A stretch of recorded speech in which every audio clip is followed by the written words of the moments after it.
The queen's hands are buried in wet clay.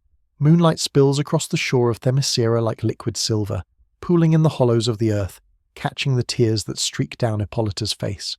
She does not wipe them away. She cannot. Her fingers are caked in soil, trembling as they shape something impossible. A tiny arm, a delicate cheekbone, the curve of an infant's sleeping mouth. The waves crash behind her, salt spray mingling with her grief, and the Amazon queen works with a desperation that has no name, a longing that has festered for 3,000 years. She has never held a child. She has watched her sisters fall in love, watched them grieve lovers lost to time and violence, watched them build a civilization on this hidden island where no man has ever set foot. She has been their queen, their protector, their guiding star. But in the silence of her chambers, when the torches gutter low and the palace sleeps, Hippolyta has pressed her hand to her barren womb and wept for what she cannot have. The gods gave her immortality. They gave her strength beyond mortal measure, beauty that does not fade, wisdom earned through millennia of rule. But they did not give her this. They did not give her a daughter, so she will make one. The clay is cold beneath her palms, drawn from the sacred shores where the sea meets the land, where the boundary between worlds grows thin. Hippolyta has shaped it with the care of a sculptor and the frenzy of a woman possessed, working through the night while the stars wheeled overhead, while her sisters slumbered in their marble halls, unaware of what their queen was attempting. The figure before her is perfect.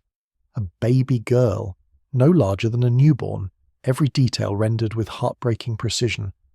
Tiny fingers curled into fists, a small nose, eyelids closed as if in peaceful dreams, but it is only clay.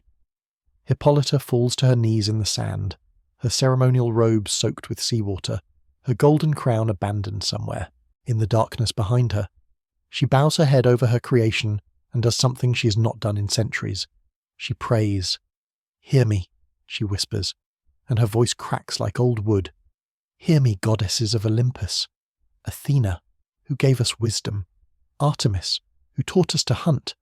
Aphrodite, who blessed us with hearts that still know love. Demeter, mother of all growing things. Hestia, keeper of the sacred flame. I have served you faithfully. I have guarded the doorway you charged us to protect. I have kept my sisters safe from the world of men, from the violence that once shattered us. I ask for nothing in return, nothing but this. Give her life. Please." The wind dies, the waves still. For a long, terrible moment there is only silence, the kind of silence that presses against the ears, that fills the lungs like water. Hippolyta's heart seizes in her chest. She has overstepped. She has demanded too much. The gods do not answer prayers born of desperation. They answer prayers born of faith, and she has lost hers long ago, ground to dust beneath the weight of immortal loneliness. And then the sky splits open. Lightning arcs down from the heavens, not the white-blue flash of a storm, but something older, something golden, something that tastes of ozone and eternity.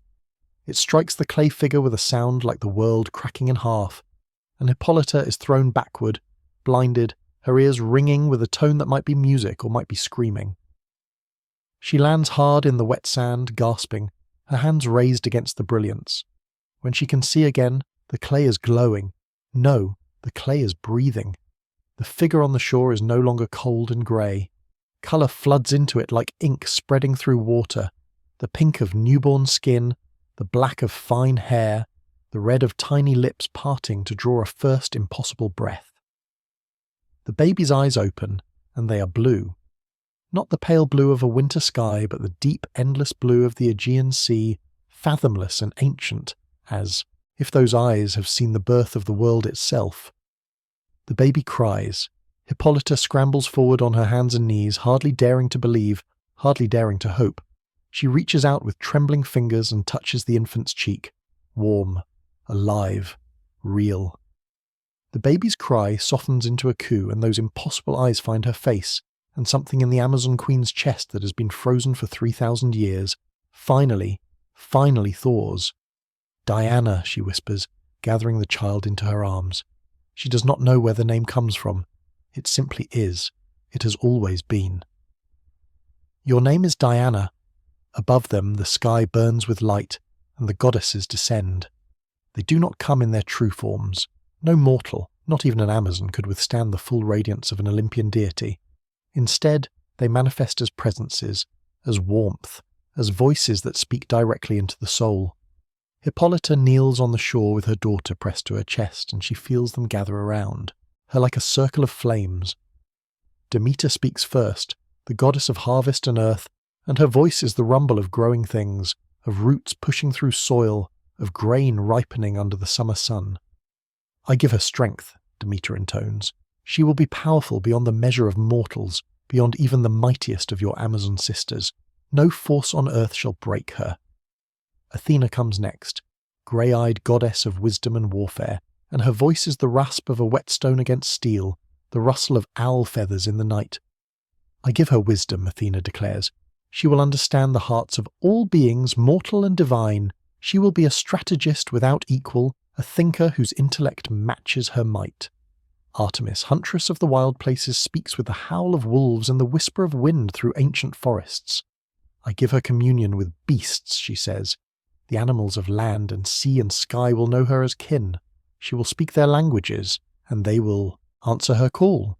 Aphrodite's voice is the warmth of a lover's embrace, the ache of longing, the joy of connection. I give her beauty, the goddess of love murmurs, and a heart overflowing with compassion. She will love without condition, and through love she will conquer what cannot be conquered by sword or spear. Hermes, the messenger, swift and mercurial, laughs as he bestows his gift. I give her speed, he says, and the gift of flight. She will move faster than mortal eyes can follow, and the sky itself will be her domain. Hestia, keeper of the hearth, speaks last, her voice the crackle of a fire on a cold night, the feeling of coming home after a long journey. I give her sisterhood with fire, Hestia says softly. She will carry the warmth of the hearth wherever she goes. She will be a protector of the vulnerable, a guardian of the innocent, and through her the Amazon way will light the world. The presences fade. The golden light dims to moonlight once more. The waves resume their endless rhythm against the shore. Hippolyta is alone with her daughter. She looks down at the infant in her arms. This miracle, this impossible answer to an impossible prayer. Diana has stopped crying. She gazes up at her mother with those deep blue eyes, and her tiny hand reaches up to grasp Hippolyta's finger with surprising strength. "You're going to shake the world," Hippolyta whispers, and there is wonder in her voice, but there is fear too.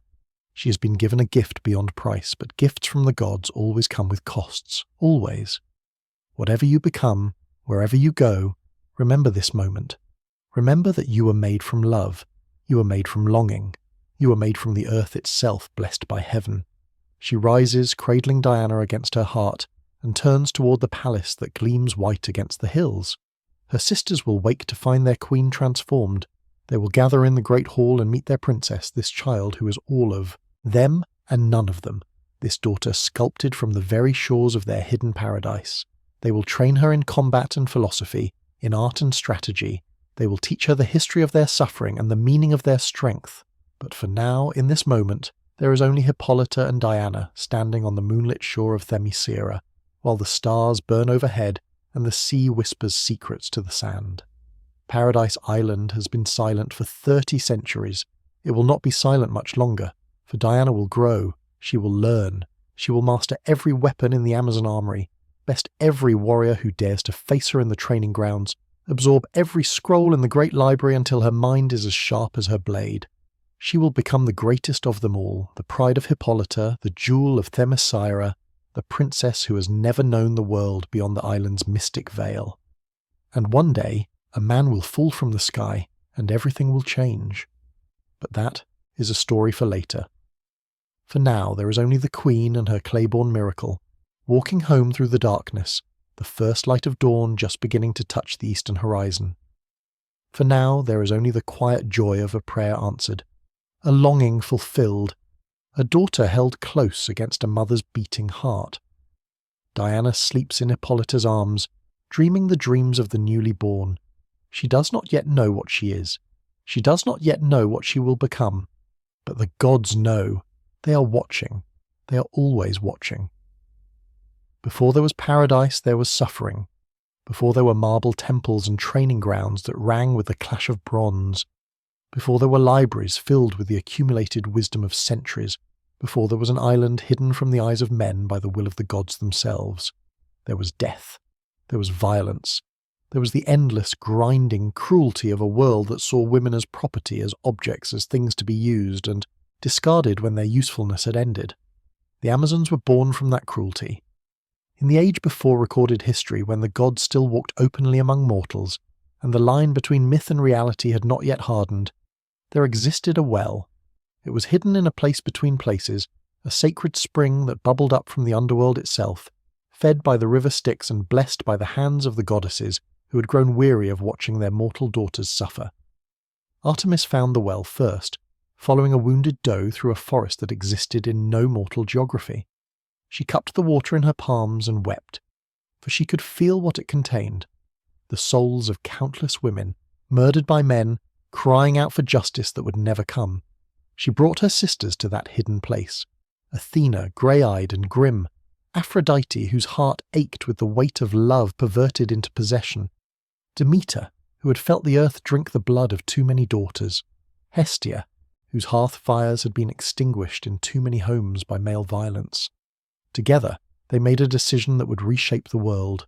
They would give those souls a second chance. One by one, the goddesses reached into the well and drew forth the spirits of the slain. They were formless at first, wisps of light and anguish, but as the divine hands shaped them, they took on flesh once more. Bodies rose from the sacred waters, strong bodies, perfect bodies, bodies that would never again be broken by the hands of cruel men. The women who emerged remembered nothing of their former lives, nothing of the violence that had ended them. They knew only that they had been given a gift beyond measure, the chance to live again, to build something new, to become what they had always deserved to be. Warriors, scholars, artists, queens, Amazons. Hippolyta was the first to rise. In her former life, a life she would never fully remember, though fragments sometimes surfaced in dreams, she had been a queen of a small kingdom in the lands that would one day be called Greece. She had ruled wisely and well, beloved by her people, respected by her neighbours. But a rival king had coveted her lands, and when she refused his offer of marriage, he had taken what he wanted by force. Hippolyta died with a sword in her hand and defiance on her lips, cut down by soldiers who laughed as they ended her. She did not laugh when she rose from the well. The goddesses saw the fire in her eyes, the iron in her spine, the unbroken will that even death had not diminished. They named her Queen of this new race, leader of the Amazons, and she accepted the burden without hesitation. Under her guidance, the reborn women built their first city on the shores of the Aegean, a place of beauty and strength where they could live free from the tyranny of men. They trained in the arts of war, for they knew the world would not leave them in peace. They studied philosophy and science, architecture and medicine, determined to prove that a society of women could achieve what patriarchal civilizations never had. For a time, there was peace. For a time, there was hope. And then Heracles came. He was the greatest hero of the age, son of Zeus himself, blessed with strength that could move mountains and a reputation that spanned the known world. He came to the Amazon city not as a conqueror but as a supplicant, claiming that the gods had sent him on a sacred quest. He needed Hippolyta's golden girdle, a gift from the goddesses themselves, a symbol of her authority, to complete one of his legendary labours. He came with honeyed words and a warrior's charm, and Hippolyta, who had never known a man who did not seek to dominate her, found herself intrigued by this demigod who knelt before her throne and spoke of respect. She did not see the serpent coiled behind his smile. Heracles seduced the Amazon queen. He spent weeks in her company, sharing her table, walking her gardens, speaking of his adventures with a poet's tongue. Hippolyta had been alone for so long, burdened by the weight of leadership, aching for connection with someone who might understand the isolation of greatness. She let down her guard. She trusted him. When he asked if he might wear her girdle for a single night, to feel the blessing of the goddesses upon his skin, she gave it to him freely. By morning, the city was in flames. Heracles had not come alone. His men had hidden in the hills, waiting for his signal, and when it came, they descended upon the Amazons like wolves upon a flock. The warriors of Themyscira fought with desperate fury, but they had been caught off guard, their queen imprisoned, their sacred girdle stolen. One by one, they were subdued, chained. forced into the slavery that they had been reborn to escape. Heracles laughed as he clasped iron around Hippolyta's wrists, and his laughter was the cruelest sound she had ever heard. The Amazons spent months in bondage. They were forced to serve the very men they had sworn to never again bow before. They were humiliated, degraded, treated as less than human. But they did not break. In the darkness of their captivity, they whispered to one another, passing messages through the shadows, planning their liberation. And when the moment came, when Heracles grew complacent, when his guards grew careless, the Amazons rose as one. The chains that bound them became weapons in their hands. The escape was bloody. Heracles himself barely survived, fleeing with the tattered remnants of his men while the Amazons reclaimed their city, their girdle, their dignity. But the victory was hollow. Hippolyta looked upon the ruins of everything they had built and knew that they could not stay. The world of men would never leave them in peace. Heracles would return, or others like him, drawn by tales of warrior women and the treasures they guarded. The Amazons would be hunted until they were extinct, unless they vanished entirely. The goddesses heard Hippolyta's prayer. They offered the Amazons a bargain, a hidden island shrouded from mortal sight by divine magic, where they could live in peace for all eternity. But the gift came with a price. The Amazons would be charged with guarding Doom's doorway, a portal to the depths of Tartarus, where the most dangerous souls in existence were imprisoned. They would stand as the last line of defense between the mortal world and the horrors that lurked beneath it. Hippolyta accepted without hesitation. The Amazons sailed to their new home and named it Themyscira, Paradise Island. They built it into a wonder of the ancient world, a civilization that surpassed anything the patriarchal kingdoms of men had ever achieved.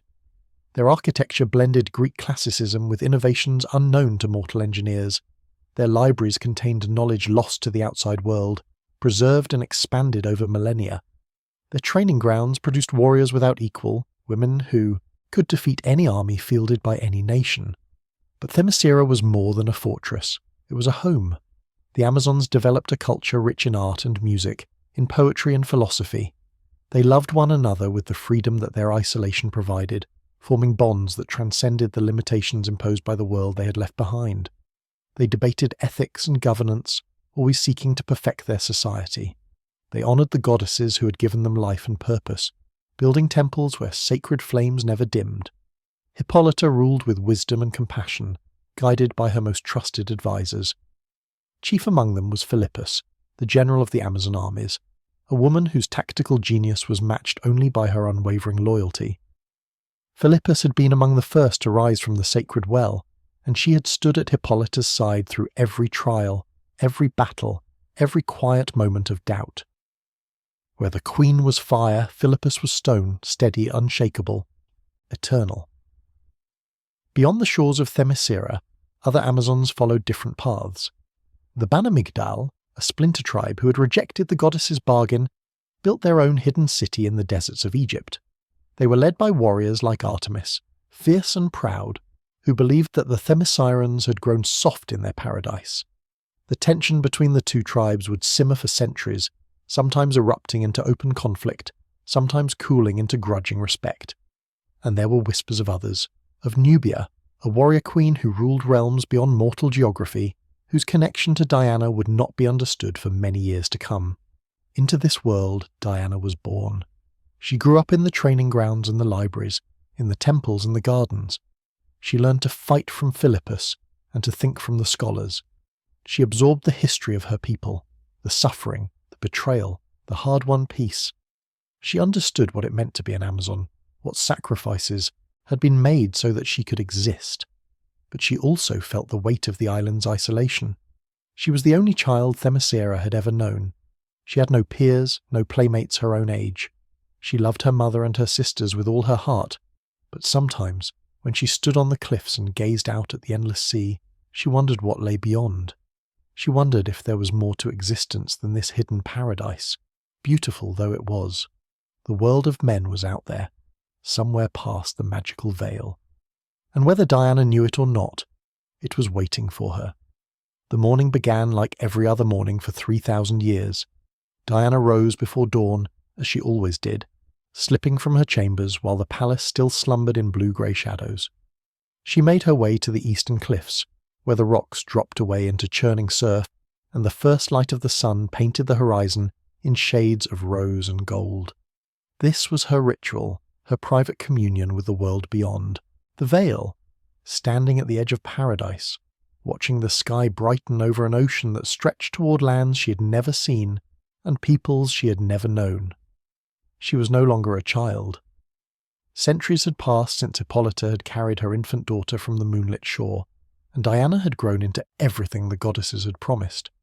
She stood taller than most of her Amazon sisters, her body honed by endless training into a weapon of terrible grace. Her black hair fell past her shoulders, and her blue eyes, those impossible ancient eyes, held depths that unsettled even the warriors who had watched her grow. She was the princess of Themyscira, heir to the throne, the pride of her mother's heart. She was also restless in ways she could not name. The Amazons had given her everything. She had mastered every weapon in their armories, from the sword to the spear to the bow. She had memorized the contents of their libraries, debated philosophy with their greatest scholars, learned healing arts that could mend wounds no mortal physician could touch. She had sparred with Philippus until the general herself admitted that Diana had surpassed her. She had done everything that was asked of her, exceeded every expectation, fulfilled every duty. And still, something was missing.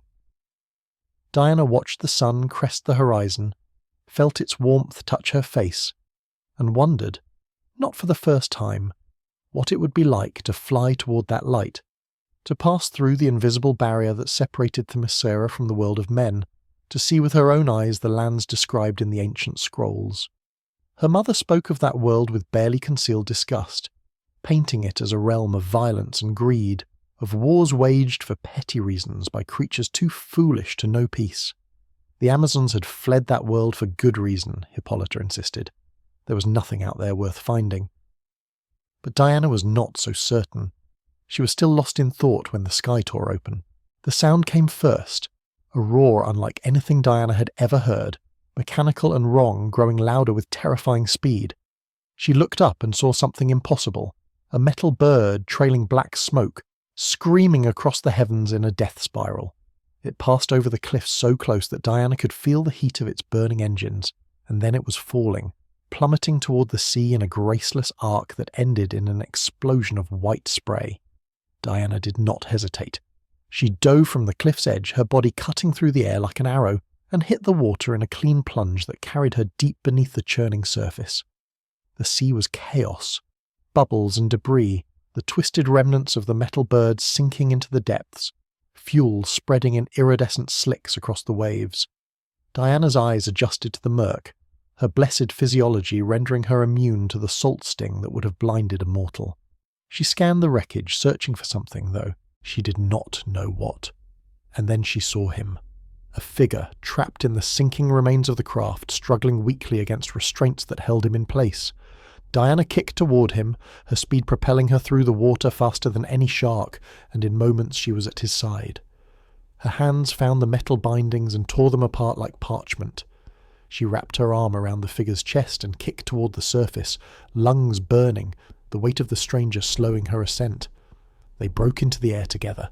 Diana swam for the shore, towing her burden behind her, and when her feet found the sand, she dragged the figure onto the beach and laid him on his back. For a long moment, she simply stared. It was a man. She'd seen images of men in the scrolls, had heard them described in the histories her tutors recited, but she had never seen one in the flesh. He was smaller than she had expected, his features softer, his body wrapped in strange garments of a material she did not recognize. His skin was pale, his hair the colour of wheat, and there was blood on his face seeping from a gash across his forehead. He was not breathing. Diana pressed her hands to his chest and pushed, once, twice, 3 times, mimicking the resuscitation techniques she had learned from the healers. Water spilled from the man's lips. He coughed, choked, gasped, and then his eyes opened, and Diana found herself looking into irises the colour of a summer sky, glazed with pain and confusion. "Where?" he managed, his voice a ragged whisper. "Where am I?" Diana didn't answer. She did not know what to say. She only knew that everything had changed. that the veil between worlds had been pierced, that this creature from the realm of men had crashed upon the shores of paradise, and that nothing on Themyscira would ever be the same. The Amazons arrived within minutes. Philippus led them, her spear raised, her face set in the hard lines of a warrior expecting battle. Behind her came a dozen of the island's finest fighters, weapons drawn, eyes scanning for threats. They formed a perimeter around Diana and the stranger, and the murmurs that passed between them carried tones of shock and outrage. "A man," someone hissed. "A man on Themyscira." "It is forbidden," another voice added. "The queen must be told." Diana rose to her feet, placing herself between the Amazons and the wounded pilot. "He is injured," she said, and her voice carried the authority of a princess, even as her heart raced with uncertainty. "He needs healing, not execution." "The law is clear," Philippus said, though her tone was not unkind.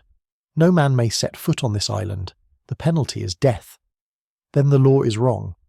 The words left Diana's mouth before she could stop them, and she saw the shock ripple through the assembled warriors. No one challenged the laws of Themyscira. No one questioned the edicts handed down by the goddesses themselves. But Diana stood her ground, her chin raised, her eyes blazing with the fire that her mother had always feared and admired in equal measure. "Look at him," Diana continued, gesturing to the man who lay groaning in the sand. "He is half dead. He crashed here by accident, not by design. Whatever crimes the men of the outer world may have committed, this one has committed none against us. Will we murder the helpless? Is that what the Amazons have become?" The silence stretched. It was Hippolyta who broke it. The queen had arrived unnoticed, approaching through the gathered crowd with a quiet grace that centuries of rule had instilled in her. Her face was unreadable as she looked down at the unconscious stranger, then up at her daughter, then out at the sea where the wreckage of the metal bird still smouldered on the waves. "Bring him to the healing chambers," she said at last, and her voice permitted no argument. "He will be questioned when he wakes. Until then, he is under my protection." She turned to Diana and something passed. Between them, a look that contained pride and fear, love and warning, the weight of a mother's knowledge that her child had taken a step that could not be undone. "You and I will speak later," Hippolyta said softly. "For now, help me carry him." Together, the queen and the princess lifted the stranger from the sand. The Amazons parted before them, their faces a mixture of confusion and concern, and the procession made its way up the winding path toward the palace. Behind them, the sun continued to rise over the Paradise Island, indifferent to the upheaval that had just begun. His name, they would learn, was Steve Trevor.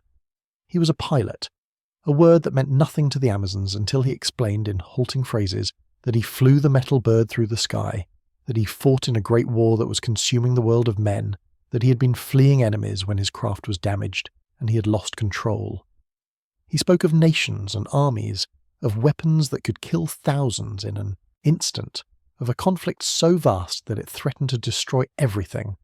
Diana listened to every word, and with each revelation, the longing that had haunted her for centuries crystallized into something sharper, something that felt dangerously like purpose. The world of men was burning. Perhaps it was time for an Amazon to put out the flames. The contest was announced at dawn.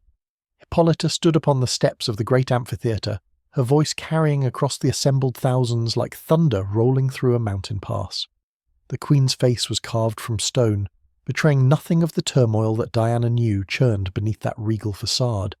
Steve Trevor had been healed, questioned, and confined to comfortable quarters within the palace. His stories of the outside world had spread through Themyscira like wildfire, whispered in training halls and debated in libraries, and the Amazons were divided. Some wished to let the man die and forget he had ever come. Others argued that the gods had sent him for a reason, that his arrival was an omen that could not be ignored. Hippolyta had made her decision.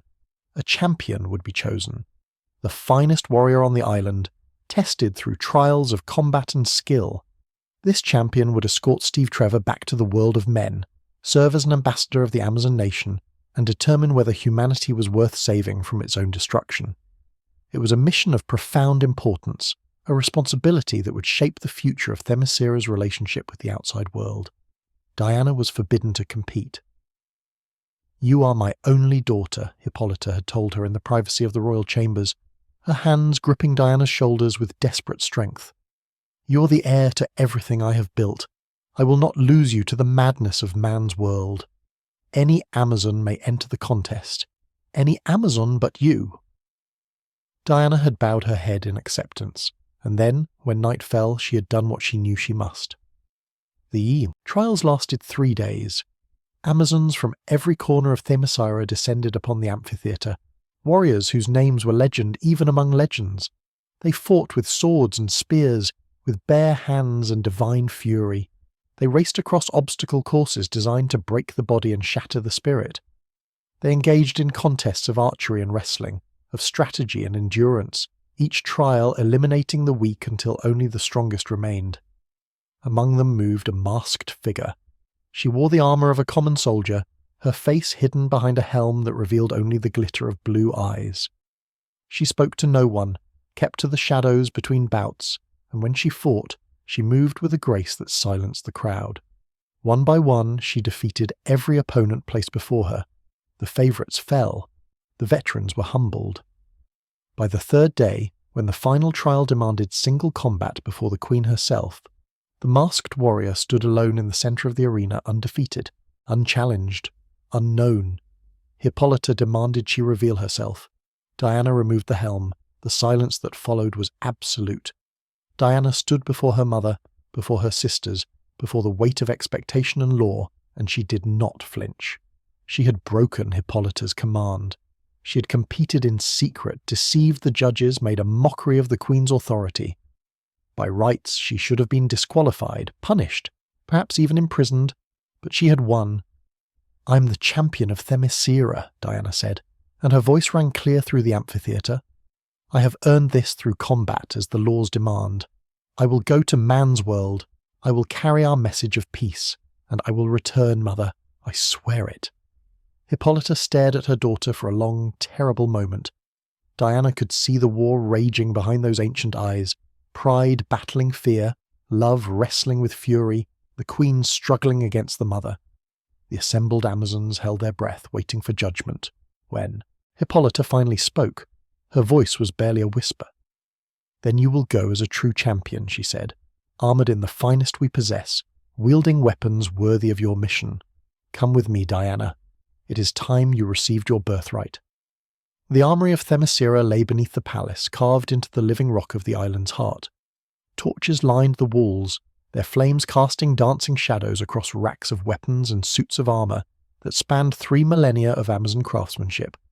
But Hippolyta led Diana past these common treasures, deeper into the mountain, until they reached a chamber sealed by doors of bronze inscribed with symbols that made Diana's skin tingle with divine energy. "These are the gifts of the goddesses," Hippolyta said, pressing her palm to the bronze, "bestowed upon me when I became queen, held in trust for the day when they would be needed. That day has come." The doors swung open, and Diana stepped into legend. The first thing she saw was the lasso. It hung suspended in the centre of the chamber, glowing with a soft golden light that seemed to pulse like a heartbeat.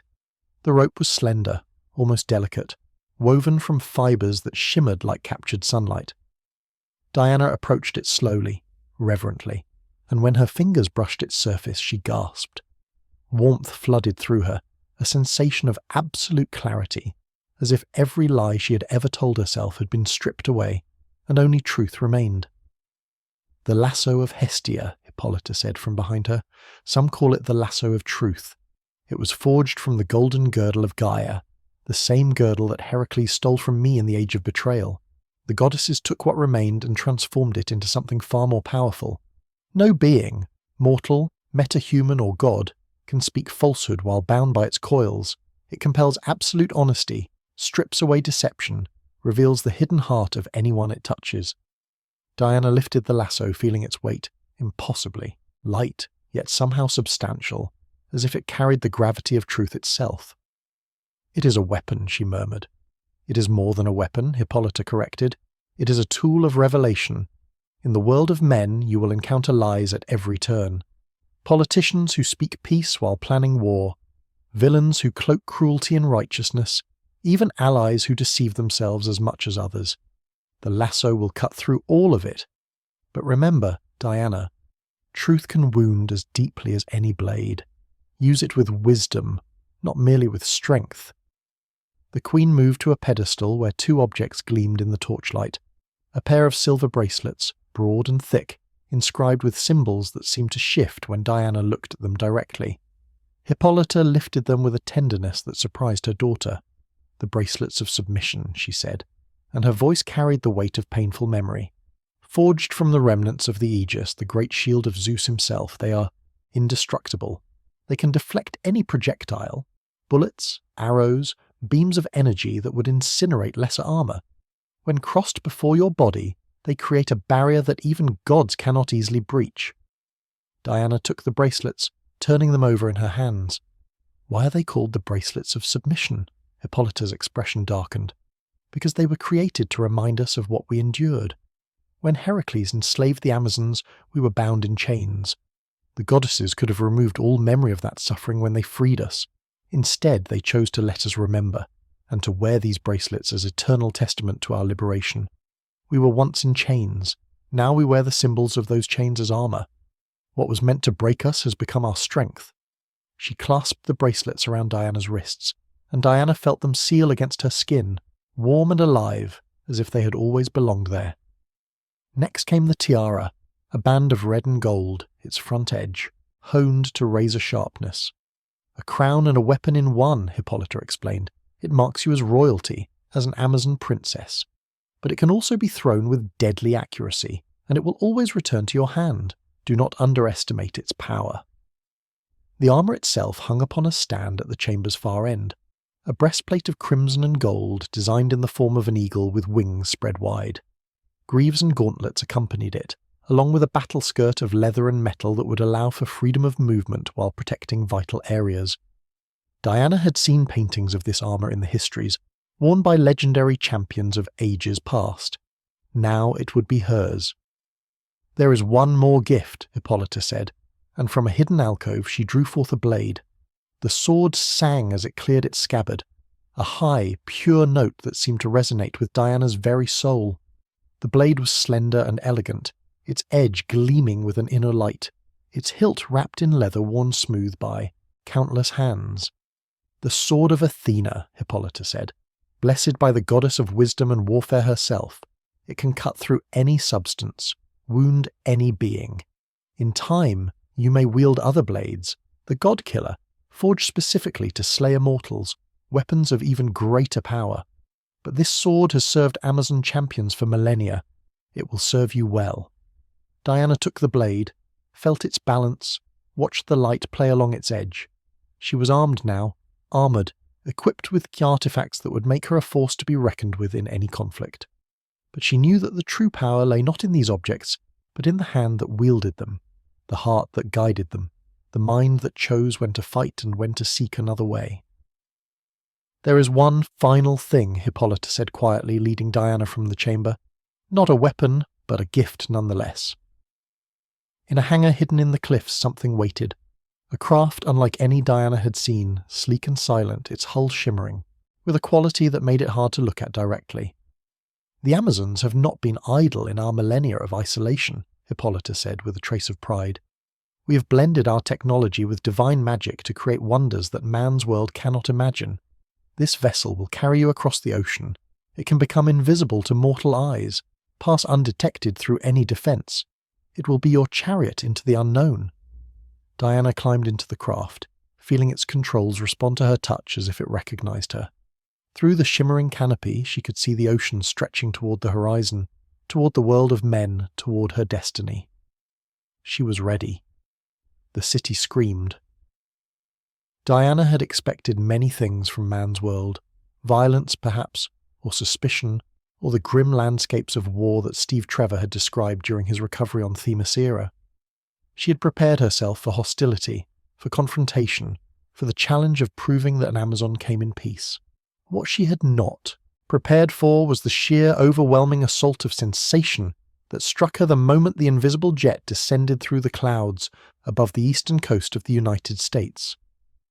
Boston sprawled beneath her like a living organism, its arteries choked with metal vehicles belching poison into the air, its skin a patchwork of glass and concrete and brick that stretched toward the horizon in every direction. The noise rose to meet her even through the sealed canopy of her craft, Horns blaring, engines roaring, voices raised in anger and commerce and desperation, all of it blending into a cacophony that made her head throb. The air itself tasted wrong, thick with chemicals that burned her throat despite her divine constitution. And everywhere, there were people. Millions of them, packed into spaces too small, moving too fast, their faces twisted with expressions that Diana could not immediately name. Stress, fear, exhaustion, loneliness. She had seen these emotions on Themyscira, of course. The Amazons were not immune to suffering. But there, such feelings were met with community, with support, with the embrace of sisters who would never allow one of their own to struggle alone. Here, the masses flowed past each other like water, eyes fixed forward, connections severed, each individual trapped in a bubble of isolation, even as they pressed shoulder to shoulder in the crowded streets. This was man's world. Diana set the jet down in a park on the outskirts of the city, engaging its cloaking systems to hide it from curious eyes. Steve Trevor had been returned to his people through official channels. Hippolyta had arranged for his delivery to a military installation, ensuring that the Amazons' existence would be revealed on their own terms rather than through the confused testimony of a wounded pilot. Diana's mission was different. She was not here to hide. She was here to be seen, to speak, to serve as a bridge between two worlds that had been separated for 3,000 years. She did not expect to be attacked within the first hour. The creature came from nowhere, a twisted thing of scales and fury, vaguely serpentine with too many limbs and a mouthful of teeth that dripped venom. It erupted from the ground in the centre of a busy intersection, sending vehicles flying, scattering pedestrians in every direction. Screams filled the air.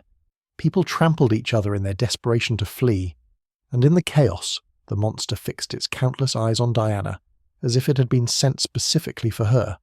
Perhaps it had. Diana did not hesitate. She drew the sword of Athena and charged into battle, her body moving with the fluid grace that centuries of training had instilled. The creature was fast, but she was faster. Its claws raked the air where she had been a heartbeat before. Its tail whipped toward her skull, and she deflected it with a bracelet that rang like a bell on impact. She ducked beneath a spray of venom, rolled to her feet, and drove her blade deep into the monster's throat. It dissolved into shadows and smoke, leaving nothing behind but the destruction it had wrought. Diana stood in the centre of the shattered intersection, breathing hard, her armour spattered with ichor that evaporated even as she watched. Around her, the humans who had not fled were staring, some with terror, some with wonder, some with the peculiar hungry look that she would later learn belonged to those who captured images for the newspapers and the television. Within minutes, the street was surrounded by vehicles with flashing lights, and men in uniforms were shouting orders, and cameras were thrust toward her face like weapons. "Who are you?" someone demanded. "What was that thing? Where did you come from?" Diana sheathed her sword and raised her hands in a gesture of peace. "My name is Diana," she said, her voice carrying clearly above the chaos. "I am an Amazon, a princess of Themyscira.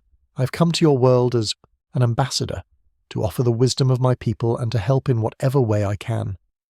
That creature was a child of the old gods, sent to test me or destroy me. There may be others, but as long as I draw breath, I will protect the innocent from such threats. The cameras clicked, the questions multiplied, and by nightfall, Diana's face was on every screen in the nation. They called her Wonder Woman. The name was not of her choosing. Some journalist had coined it in the breathless coverage of her first battle, and it had spread with the speed of wildfire. Diana found it curious but not unpleasant. She was wonderful, in the literal sense of the word. A wonder, a marvel, something that defied the expectations of a world that had forgotten magic existed. If the humans wished to call her that, she would accept the title with grace. But the true work was only beginning. In the weeks that followed, Diana navigated a landscape more treacherous than any battlefield. She met with politicians who smiled while their eyes calculated how she might be used. She spoke to generals who saw her as a weapon to be deployed. She encountered protesters who feared her as an invader, and worshippers who revered her as a god. Everyone wanted something from her, an endorsement, an alliance, a promise of power, and Diana quickly learned that the wars of man's world were not always fought with swords and spears. Some were fought with words, with perception, with the manipulation of truth. She might have been lost in that maze of deception if not for Julia Capitellis. The professor found Diana 3 weeks after her arrival, tracking her down through academic channels and sheer determination. Julia was an archaeologist specializing in ancient Greek history, a scholar who had spent her career studying the myths that Diana had lived. When she appeared at Diana's temporary quarters, a borrowed room in a government facility that felt more like a gilded cage, she did not come with demands or schemes. She came with an offer of friendship. "You need someone who understands where you come from," Julia said, her voice warm but direct. "Not the politicians who want to control you, not the media who want to sensationalize you. You need a guide to this world, someone who can help you understand its complexities without losing yourself in them. Let me be that guide. Let me be your friend." Diana looked into the older woman's eyes and saw something she had not encountered since leaving Themyscira. Genuine compassion without ulterior motive. She saw a kindred spirit, a seeker of knowledge, a soul that valued truth above convenience. "I would be honoured," Diana said. Julia brought Diana into her home, a modest house in a quiet neighbourhood, filled with books and artefacts and the warm chaos of a life well lived. There Diana met Vanessa, Julia's teenage daughter, a girl balanced on the edge between childhood and adulthood, unsure of her place in the world. Vanessa was suspicious at first, resentful of this stranger who had disrupted her mother's attention. But Diana's patience and genuine interest eventually won her over, and the Princess of Themyscira found herself with something she had never known on the island: a family. They taught her how to navigate the modern world, how to use the telephones and the televisions, how to understand the currency and the customs, how to read the subtle social cues that governed human interaction. In return, Diana shared the wisdom of the Amazons, telling stories of Themyscira, teaching Vanessa the basics of self-defense, helping Julia with translations of ancient texts that no living scholar could decipher. It was a partnership, a collaboration, a bond that deepened with each passing day. But Diana could not ignore the suffering that surrounded her. She walked the streets of Boston and saw the homeless huddled in doorways, forgotten by a society that had the resources to help but lacked the will. She visited hospitals and witnessed children dying from diseases that could be cured if only their families could afford the treatment. She read newspapers filled with reports of wars in distant lands, of genocides and famines and cruelties that made even the darkest tales of Amazon history seem tame by comparison. The world of men was not simply violent, it was needlessly so, its suffering compounded by greed and indifference, and the failure to recognize the humanity in others. How could she save a world that seemed so determined to destroy itself? The answer came to her slowly, not in a single revelation, but in 1,000 small moments. She could not fix man's world through force. She could not impose Amazon values on a civilization that had to choose its own path, but she could model another way. She could show them what was possible. She could stand as a symbol of compassion in a world drowning in cruelty, a beacon of truth in an age of lies, a warrior who fought not for conquest but for justice. She would be more than a hero. She would be a teacher. And so Diana settled into her dual role, finding a balance that would define her for decades to come. When monsters emerged from the shadows, creatures of myth sent by forces that resented her presence in man's world, she met them with the sword of Athena and the fury of an Amazon trained for war. But when the battles were won, she returned to the quieter work, speaking at universities, meeting with leaders, visiting schools where children looked at her with wide eyes and asked if they could be heroes too. She wrote essays and gave interviews, always striving to articulate the Amazon philosophy in terms that modern humans could understand. Peace through strength, justice tempered by mercy, the courage to seek truth even when it was uncomfortable. The media could not decide what to make of her. Some painted her as a saviour, others as a threat. Editorial pages debated whether her presence was a blessing or a danger, whether her power could be trusted, whether any being so far above humanity could truly have humanity's interests at heart. Diana read the criticisms and the praises with equal detachment. She had not come to man's world to be loved, she had come to serve. And with each passing day her mission became clearer. The gods were watching, enemies were gathering. The fragile peace of her first months in man's world would not last. Soon, the forces of Olympus would turn their attention to this Amazon ambassador, this clay-born champion who dared to walk among mortals. Soon, the wars of heaven would spill onto the streets of the cities she had sworn to protect. But for now, there was work to be done. Diana looked out the window of Julia's house, watching the sun set over a world that was broken but not beyond repair. She thought of her mother, alone on the shores of Themyscira, gazing across the same ocean from the opposite direction. She thought of her sisters training in the amphitheatre, wondering if their princess would ever return. She thought of Steve Trevor, somewhere in the military hierarchy, carrying the memory of an island paradise that most would never believe existed. She had left everything she knew to come here. She would make it worth the sacrifice. He had been waiting for her since before she was born. In the lightless depths beneath Olympus, in a throne room built from the bones of fallen soldiers and the rusted weapons of 1,000 forgotten wars, the god of war sat and watched the world of mortals tear itself apart. Every bullet fired, every bomb dropped, every blade driven into flesh. He felt them all, a symphony of suffering that fed his immortal essence like wine poured into an endless cup. Ares had been old when the first human picked up a rock and used it to crush the skull of his brother. He had whispered in the ears of kings and generals since the dawn of civilization, nudging them toward conflict, stoking the fires of hatred that burned in every mortal heart. He was patient. He was eternal. He was inevitable. And when Diana of Themyscira set foot in man's world, he recognized her immediately for what she was, the only being in existence who might be able to stop him. Their enmity was written in the stars long before her clay form drew its first breath. The Amazons had been created in part as a counterbalance to Ares, warriors dedicated to peace, women who understood combat but rejected its glorification, a society that proved strength did not require cruelty. Ares had despised them from the moment of their rebirth. He had watched them build their first city on the shores of the Aegean and seethed with a hatred that transcended mortal understanding. These women dared to suggest that war was not the natural state of existence. They dared to imagine a world without him. He could not allow that heresy to stand. It was Ares who whispered in the ear of Heracles, twisting the hero's admiration for Hippolyta into something darker. It was Ares who suggested the theft of the golden girdle, who planted the seeds of betrayal that would lead to the Amazons' enslavement. He had hoped to break them, to prove that even the most peaceful warriors would eventually succumb to the violence that defined mortal existence. Instead, the Amazons had endured. They had escaped. They had retreated to their hidden island and continued to thrive, a living rebuke to everything Ares represented. For 3,000 years he had nursed his grudge. Now, at last, one of them had emerged from paradise. Diana felt his presence before she ever saw his face.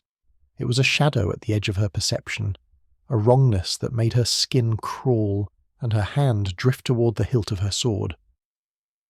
In the months following her arrival in man's world, she had fought many creatures, monsters drawn from Greek mythology, servants of dark powers who resented the Amazons' interference in mortal affairs. But none of them carried the weight of true divinity. None of them radiated the ancient terrible power that she sensed growing stronger with each passing day. Something was coming. Something old. Something hungry.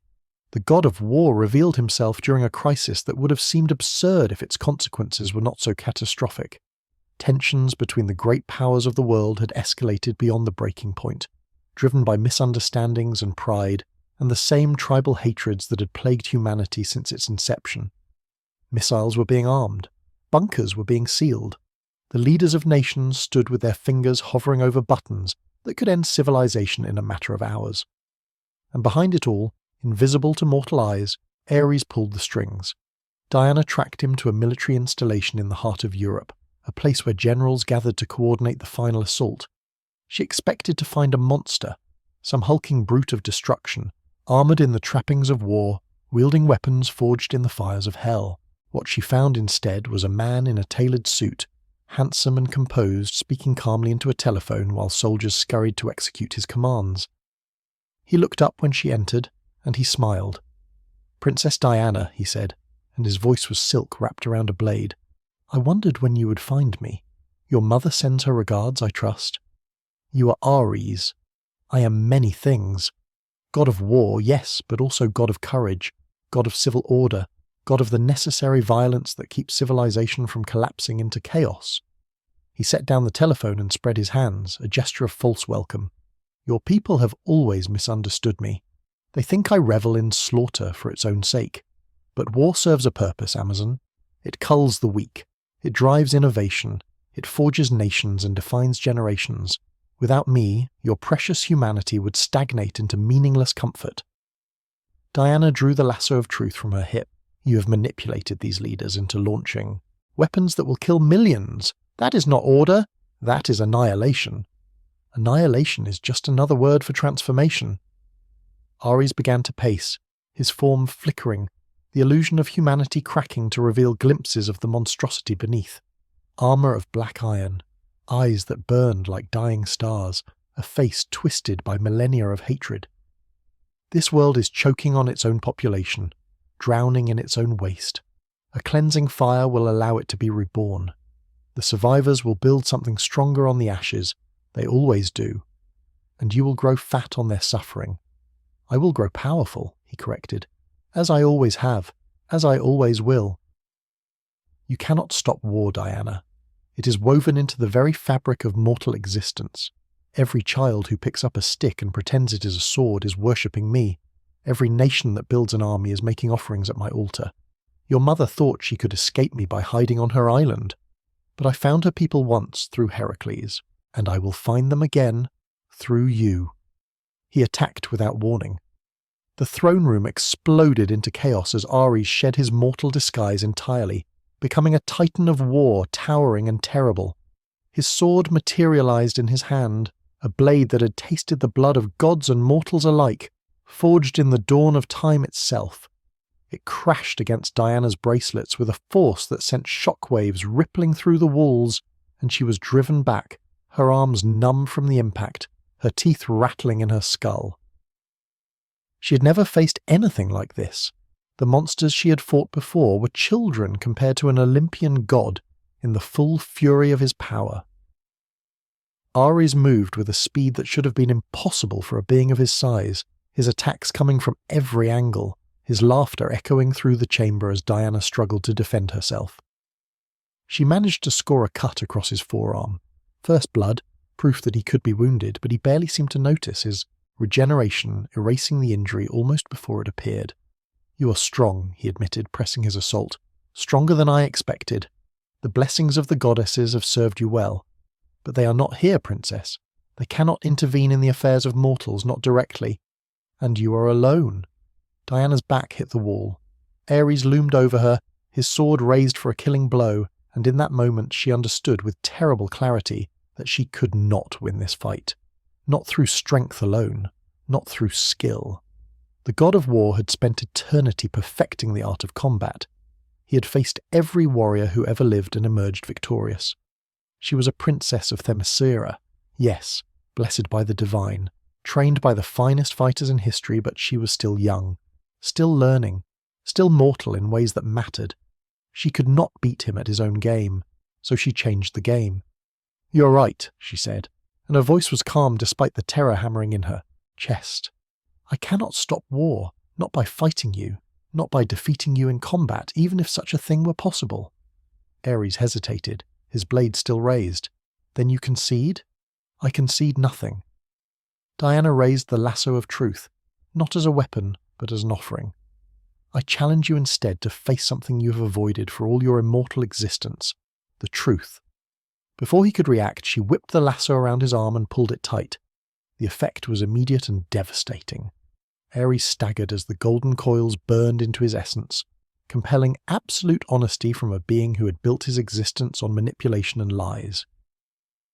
His form flickered again, cycling through the faces of every general and dictator who had served his purposes throughout history, and beneath them all Diana glimpsed something she had not expected. Fear. "You speak of war as necessity," she said, advancing on him now, the lasso feeding her his secrets whether he wished to reveal them or not. "But what you truly fear is peace. You fear obsolescence. You fear a world that no longer needs you, that has evolved beyond the petty tribalism you exploit. That is why you hate the Amazons, not because we fight you, but because we prove that another way is possible." "Release me," Ares snarled. But his voice was weaker now, the truth unravelling his power like thread pulled from a tapestry. The soldiers in this facility, the leaders you have manipulated, they do not want this war. Not truly. They are afraid, and you have fed their fear until it became fury. But fear can be overcome. Hatred can be healed. Love is stronger than war, Ares. It always has been. And when humanity finally understands that, you will fade into memory like all the gods before you. She released the lasso. Ares fell to his knees, diminished, his armor cracked, his eyes dimmed. He looked up at Diana with an expression that mingled hatred with something almost like respect. "This is not over," he whispered. "It will never be over.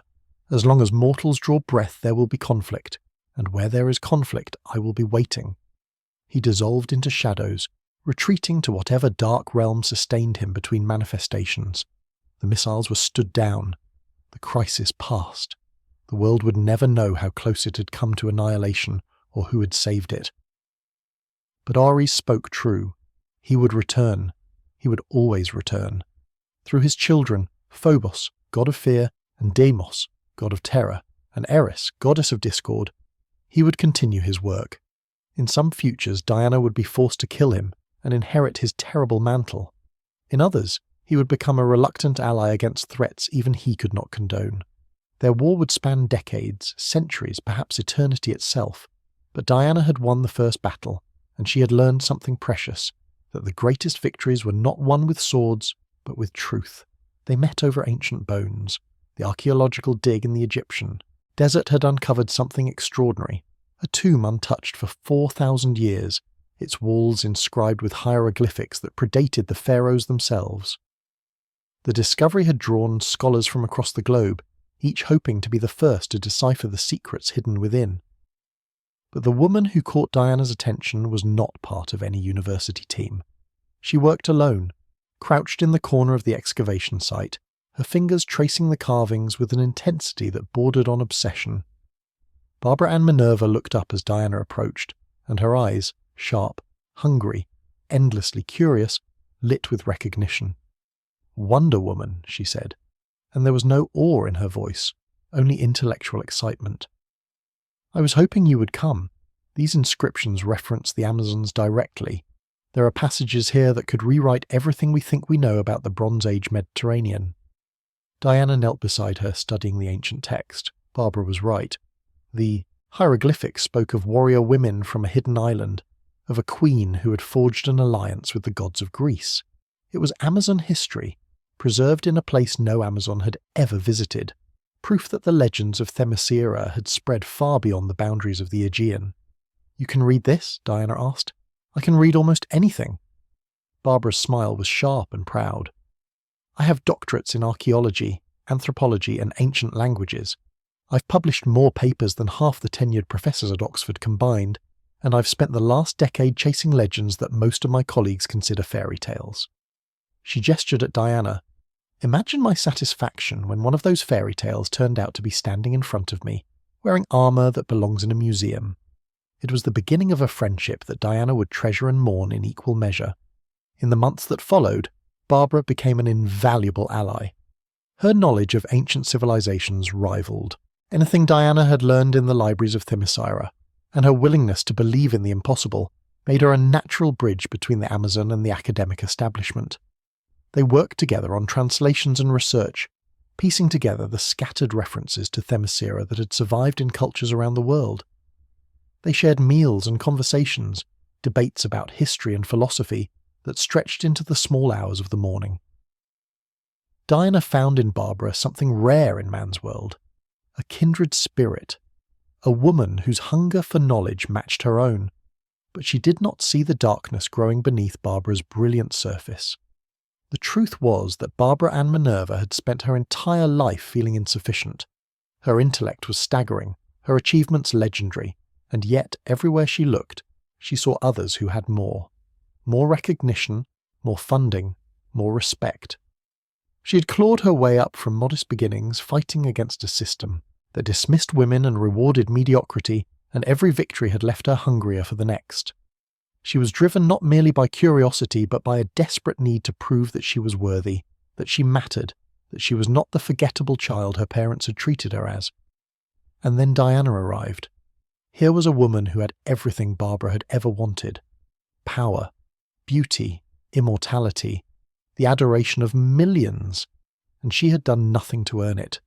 Diana had been born blessed, shaped by gods, handed gifts that Barbara would have sold her soul to possess. It was not fair. It could never be fair.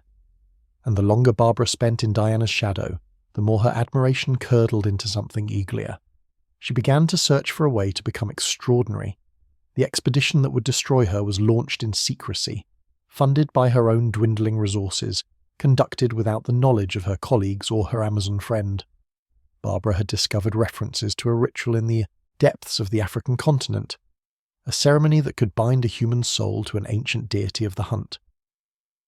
The cult of Kataga had practiced this rite for centuries, transforming their priests into avatars of cheetah-like power, faster than any mortal, stronger, deadlier. The texts warned that the transformation came with a price, but Barbara was beyond caring about prices. She wanted to be special. She wanted to be Diana's equal. The ritual took place in a temple hidden within the jungle, surrounded by the remnants of a tribe that had worshipped Kataga since before the birth of Christ. Barbara offered herself willingly, speaking the incantations she had translated from crumbling scrolls, bleeding into a ceremonial bowl as the priests chanted around her. She felt the god's attention turn toward her, vast, ancient, hungry, and she welcomed it with open arms. The transformation was agony. Her bones cracked and reformed. Her skin split and regrew, patterned now with the spots of a predator. Her nails extended into claws that could rend steel, and her teeth sharpened into fangs designed for tearing flesh. She screamed as the human woman she had been was consumed by the beast she was becoming, and when the screaming stopped, Barbara Ann Minerva was gone. In her place stood the cheetah. Diana learned of her friend's fate too late. She tracked Barbara to the jungle temple, following a trail of bodies, the priests who had conducted the ritual, killed by the creature they had created when she decided she no longer needed their guidance. The temple was in ruins when Diana arrived, walls scored by claw marks, the altar stained with blood that was still warm, and in the shadows, watching with eyes that glowed like amber fire, the cheetah waited. "Barbara," Diana said, her voice soft with grief, "what have you done?" The creature that had been her friend laughed, a sound that was equal parts human bitterness and feline savagery. "I did what you would never. Understand, princess? I made myself powerful. No more begging for grants. No more watching lesser minds take credit for my work. No more standing in your shadow, pretending I was content to be the sidekick while you played hero. This is not power. This is a curse." "Then it is a curse I chose." The cheetah began to circle, her movements fluid and predatory. "Do you know what it feels like to be ordinary, Diana? To know that no matter how hard you work, how much you sacrifice, you will never be enough. Of course you don't. You were born perfect. You never had to become anything, because you already were everything." Diana raised her hands, palms open, a gesture of peace. "I never asked for these gifts, and I never saw you as less than me, Barbara. You were my friend, my colleague, my equal in every way that matters." Pretty words. The cheetah's lips curled back, revealing fangs that dripped with venom. "But words cannot change what I am now, and what I am now is finally, gloriously your superior." She attacked. The battle that followed was unlike anything Diana had experienced. Not even her confrontation with Ares had prepared her for the savage, relentless fury of the cheetah. Barbara moved with a speed that pushed Diana's divine reflexes to their limit, her claws finding gaps in the Amazon's defenses, drawing blood from arms and legs and shoulders. The venom burned wherever it touched, slowing Diana's movements, clouding her thoughts. For the first time since arriving in man's world, she understood what it meant to face an enemy who might actually be able to kill her. But Diana refused to fight with lethal intent. Even as the cheetah tore into her, even as the blood loss began to weaken her limbs, Diana held back. She used the flat of her blade instead of its edge. She deflected rather than counterattacked. She called out to Barbara again and again, trying to reach the woman buried beneath the monster. "This is not who you are," Diana insisted, catching a claw strike on her bracelet. "The curse is controlling you. The god you bound yourself to feeds on violence, on hatred. Every time you give in to the rage, you lose more of yourself. Fight it, Barbara. Fight it with me." For a moment, just a moment, something flickered in the cheetah's amber eyes. A glimpse of humanity, of the brilliant scholar who had laughed over translations and debated mythology with such passion. But then the moment passed, and the beast surged back to the surface, and the assault resumed with redoubled fury. Diana ended the battle not with violence but with mercy. She wrapped the lasso of truth around the cheetah's torso and pulled tight, forcing Barbara to confront the reality of what she had become. The truths that spilled forth were agonizing. Years of loneliness, of feeling invisible, of believing that she would never be loved unless she was exceptional. The curse had found fertile ground in Barbara's insecurities, twisting her desire for recognition into a hunger for dominance that could never be satisfied. The cheetah collapsed, sobbing, the beast retreating momentarily before the onslaught of unwanted honesty. "I hate you," Barbara whispered, and the words were soaked in grief as much as venom. "I hate you for making me see what I've become." "I know," Diana said, kneeling beside her, one hand resting gently on the spotted fur that had replaced human skin. "And I will never stop trying to save you." It was a promise she would keep through decades of conflict. The cheetah would escape, would return, would launch assault after assault against Diana and everything she loved. There would be moments when the curse seemed unbreakable, when Barbara appeared lost forever to the predator within. But Diana never stopped believing that her friend was still in there, somewhere, fighting to reclaim her humanity, because that was what love demanded. And love, as Diana had told Ares, was stronger than war. Even this war, the war between who Barbara had been and what she had become, could be won, someday. They met over ancient bones. The archaeological dig in the Egyptian desert had uncovered something extraordinary. A tomb untouched for 4,000 years, its walls inscribed with hieroglyphics that predated the pharaohs themselves. The discovery had drawn scholars from across the globe, each hoping to be the first to decipher the secrets hidden within. But the woman who caught Diana's attention was not part of any university team. She worked alone, crouched in the corner of the excavation site, her fingers tracing the carvings with an intensity that bordered on obsession. Barbara and Minerva looked up as Diana approached, and her eyes, sharp, hungry, endlessly curious, lit with recognition. "Wonder Woman," she said, and there was no awe in her voice, only intellectual excitement. "I was hoping you would come." These inscriptions reference the Amazons directly. There are passages here that could rewrite everything we think we know about the Bronze Age Mediterranean. Diana knelt beside her, studying the ancient text. Barbara was right. The hieroglyphics spoke of warrior women from a hidden island, of a queen who had forged an alliance with the gods of Greece. It was Amazon history, preserved in a place no Amazon had ever visited. Proof that the legends of Themyscira had spread far beyond the boundaries of the Aegean. "You can read this?" Diana asked. "I can read almost anything." Barbara's smile was sharp and proud. "I have doctorates in archaeology, anthropology, and ancient languages. I've published more papers than half the tenured professors at Oxford combined, and I've spent the last decade chasing legends that most of my colleagues consider fairy tales." She gestured at Diana. "Imagine my satisfaction when one of those fairy tales turned out to be standing in front of me, wearing armour that belongs in a museum." It was the beginning of a friendship that Diana would treasure, and mourn in equal measure. In the months that followed, Barbara became an invaluable ally. Her knowledge of ancient civilizations rivaled anything Diana had learned in the libraries of Themyscira, and her willingness to believe in the impossible made her a natural bridge between the Amazon and the academic establishment. They worked together on translations and research, piecing together the scattered references to Themyscira that had survived in cultures around the world. They shared meals and conversations, debates about history and philosophy that stretched into the small hours of the morning. Diana found in Barbara something rare in man's world, a kindred spirit, a woman whose hunger for knowledge matched her own. But she did not see the darkness growing beneath Barbara's brilliant surface. The truth was that Barbara Ann Minerva had spent her entire life feeling insufficient. Her intellect was staggering, her achievements legendary.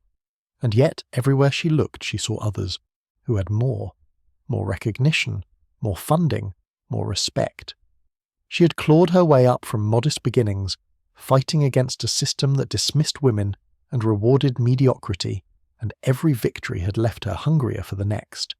She was driven not merely by curiosity, but by a desperate need to prove that she was worthy, that she mattered, that she was not the forgettable child her parents had treated her as. And then Diana arrived. Here was a woman who had everything Barbara had ever wanted: power, beauty, immortality, the adoration of millions, and she had done nothing to earn it. Diana had been born blessed, shaped by gods, handed gifts that Barbara would have sold her soul to possess. It was not fair. It could never be fair. And the longer Barbara spent in Diana's shadow, the more her admiration curdled into something uglier. She began to search for a way to become extraordinary.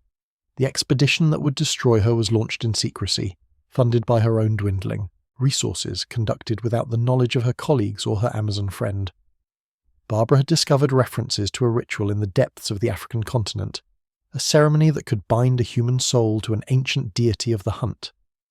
The cult of Urzkartaga had practiced this rite for centuries, transforming their priests into avatars of cheetah-like power, faster than any mortal, stronger, deadlier. The texts warned that the transformation came with a price, but Barbara was beyond caring about prices. She wanted to be special. She wanted to be Diana's equal. The ritual took place in a temple hidden within the jungle, surrounded by the remnants of a tribe that had worshipped Urzkartaga since before the birth of Christ.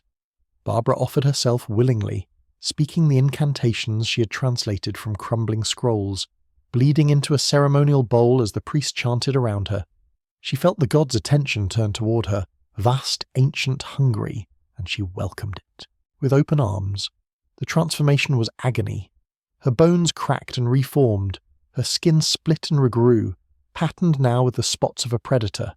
Her nails extended into claws that could rend steel, and her teeth sharpened into fangs designed for tearing flesh. She screamed as the human woman she had been was consumed by the beast she was becoming, and when the screaming stopped, Barbara Ann Minerva was gone. In her place stood the cheetah. Diana learned of her friend's fate too late. She tracked Barbara to the jungle temple, following a trail of bodies, the priests who had conducted the ritual, killed by the creature they had created when she decided she no longer needed their guidance. The temple was in ruins when Diana arrived, walls scored by claw marks, the altar stained with blood that was still warm. And in the shadows, watching with eyes that glowed like amber fire, the cheetah waited. "Barbara," Diana said, her voice soft with grief. "What have you done?" The creature, that had been her friend, laughed, a sound that was equal parts human bitterness and feline savagery. "I did what you would never understand, Princess. I made myself powerful. No more begging for grants, no more watching lesser minds take credit for my work, no more standing in your shadow, pretending I was content to be the sidekick while you played hero. This is not power, this is a curse. Then it is a curse I chose." The cheetah began to circle, her movements fluid and predatory. "Do you know what it feels like to be ordinary, Diana? To know that no matter how hard you work, how much you sacrifice, you will never be enough? Of course you don't. You were born perfect. You never had to become anything, because you already were everything." Diana raised her hands, palms open, a gesture of peace. "I never asked for these gifts, and I never saw you as less than me, Barbara. You were my friend, my colleague, my equal in every way that matters." Pretty words, the cheetah's lips, curled back, revealing fangs that dripped with venom. But words cannot change what I am now, and what I am now is finally, gloriously your superior. She attacked.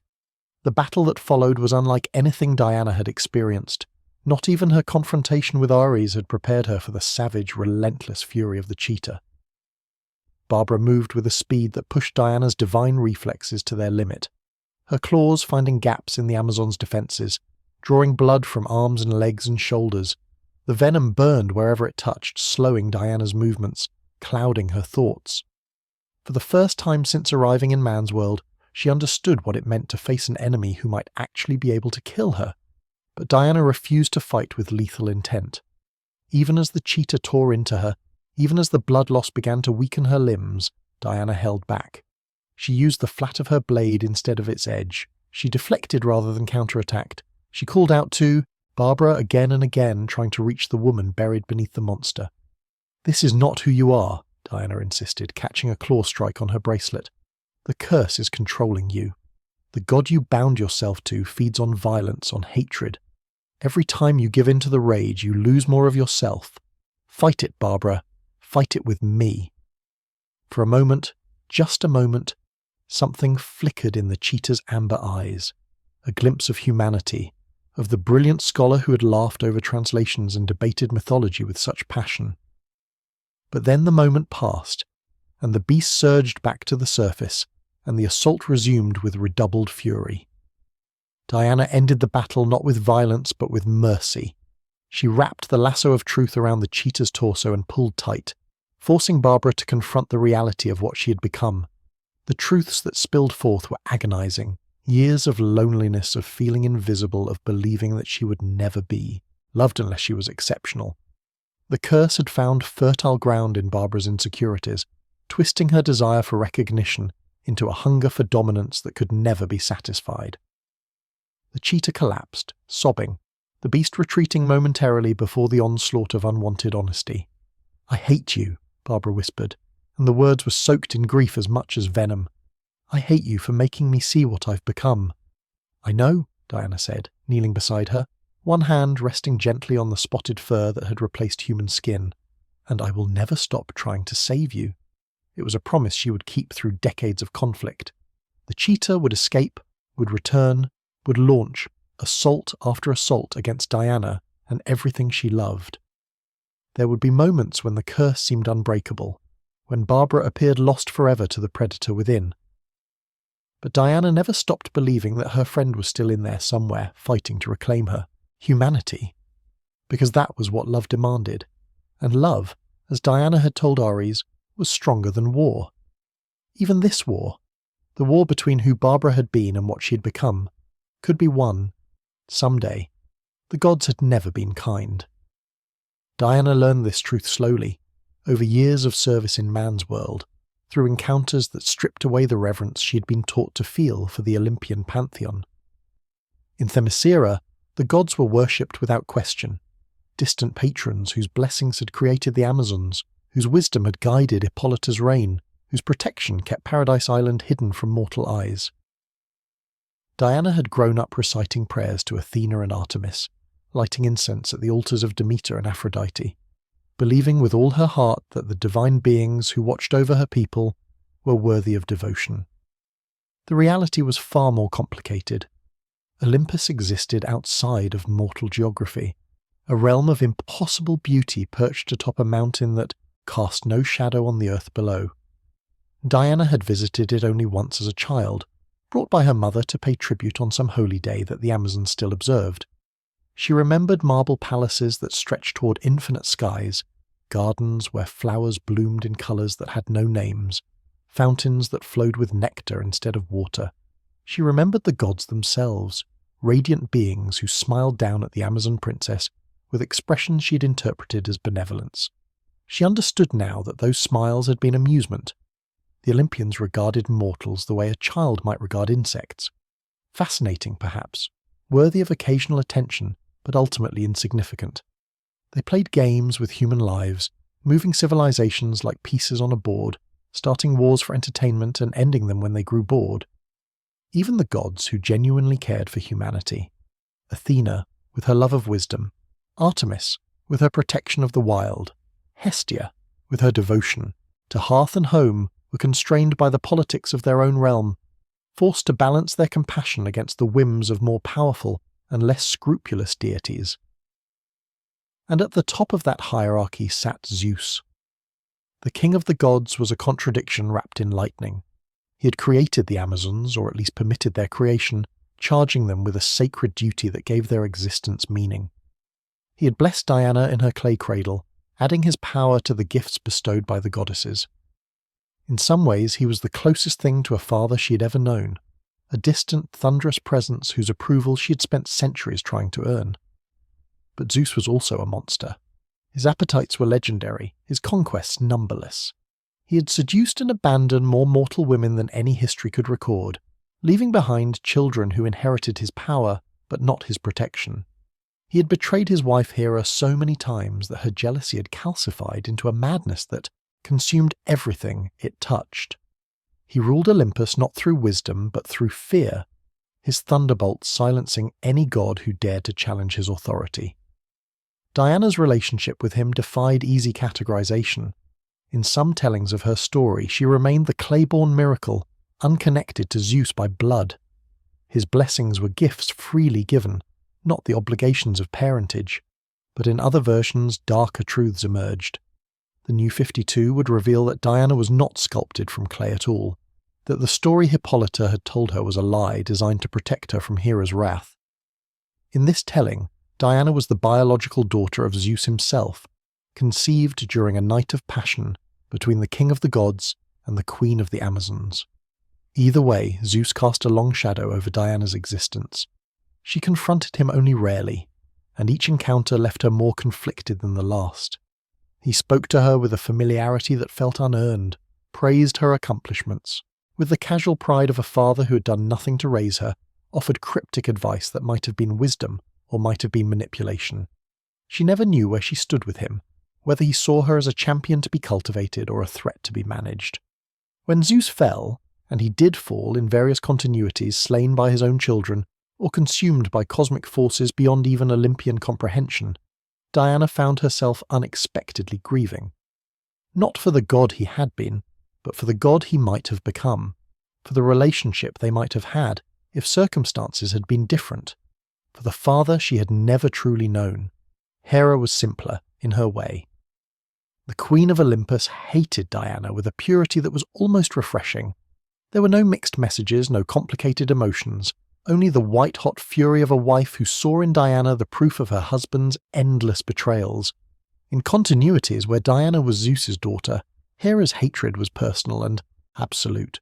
She dispatched assassins to kill the Amazon princess. She cursed those who aided Diana, transforming allies into enemies. She whispered poison into the ears of other gods, turning the entire pantheon against the mortal who dared to carry divine blood in her veins. Even in continuities where Diana was clay-born, Hera's animosity remained.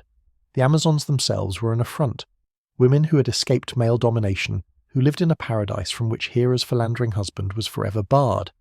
That Diana had been blessed by the goddesses while Hera received no invitation to the ceremony was an insult the queen would never forgive.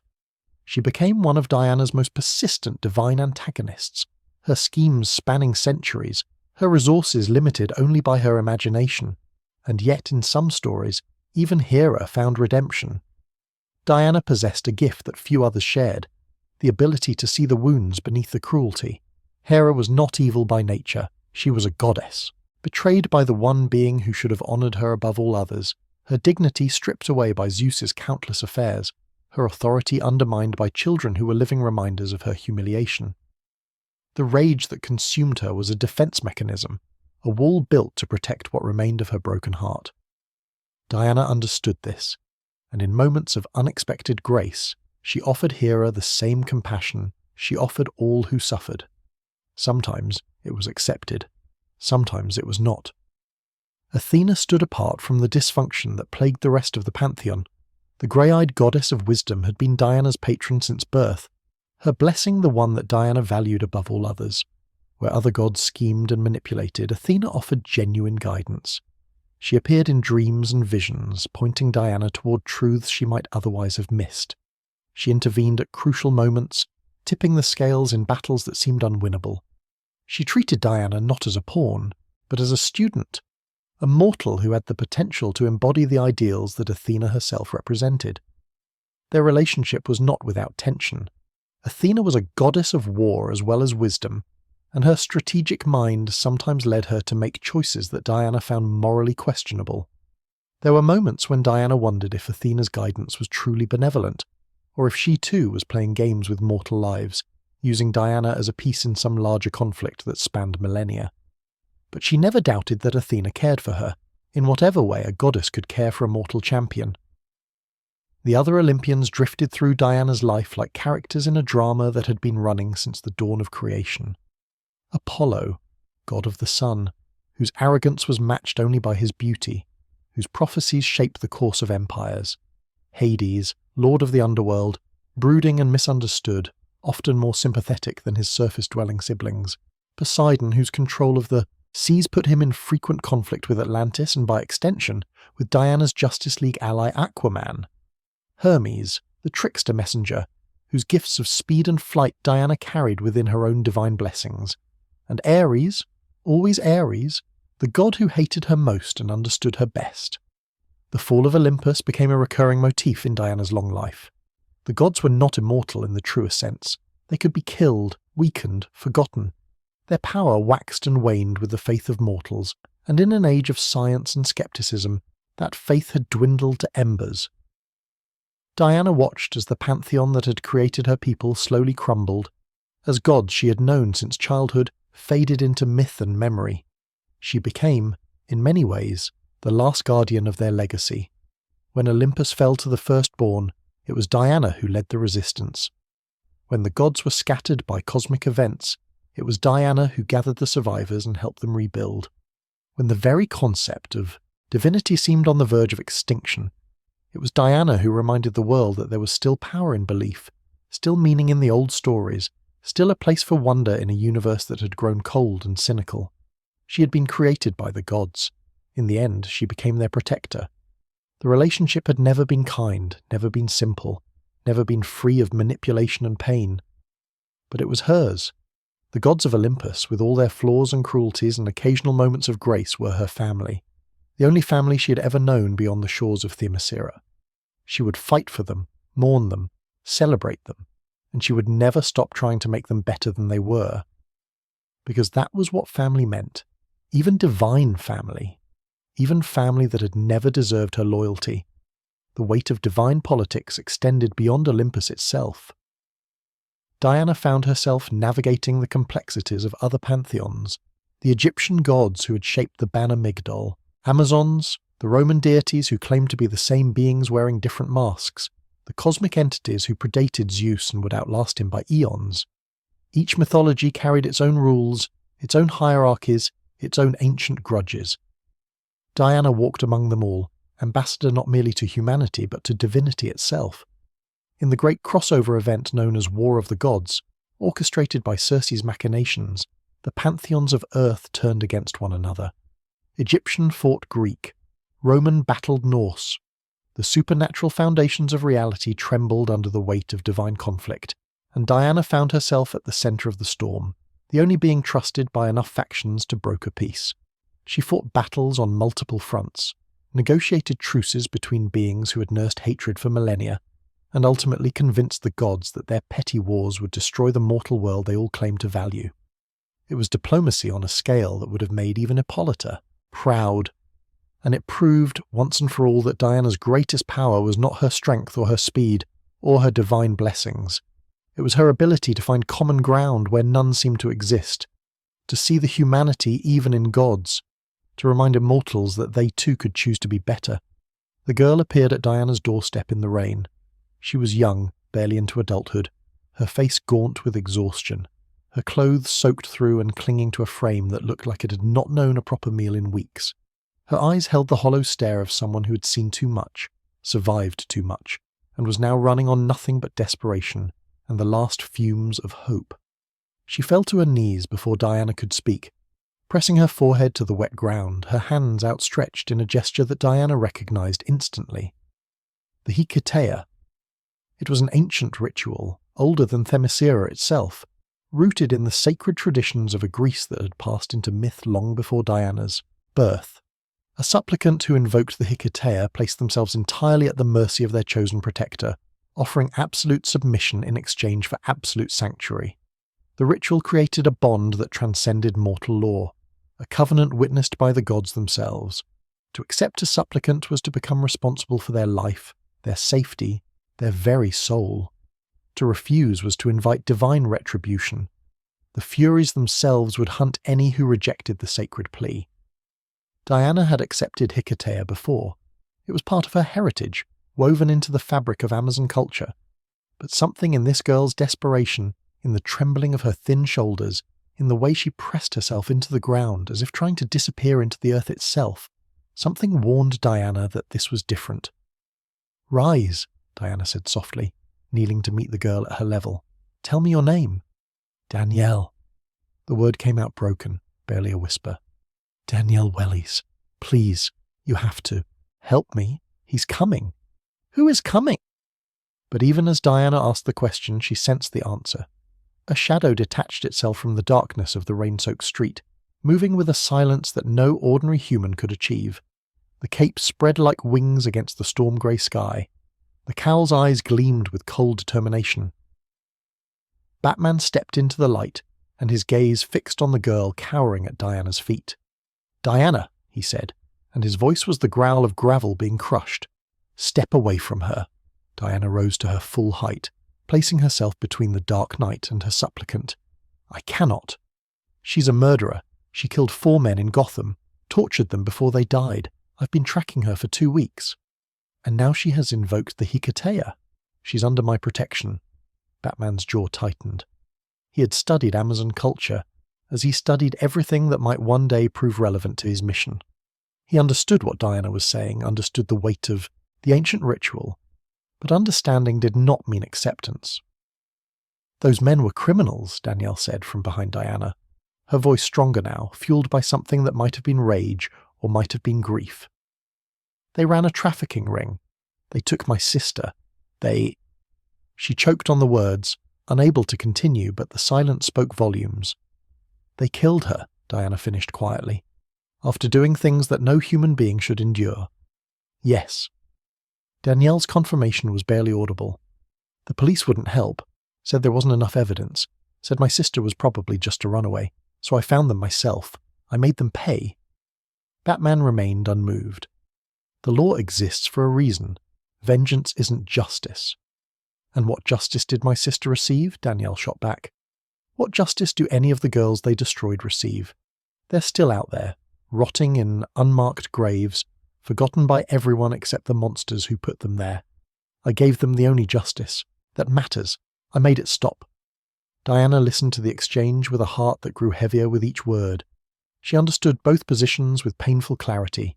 Batman was right. Vigilante killing, no matter how justified it might feel, eroded the foundations of civilized society.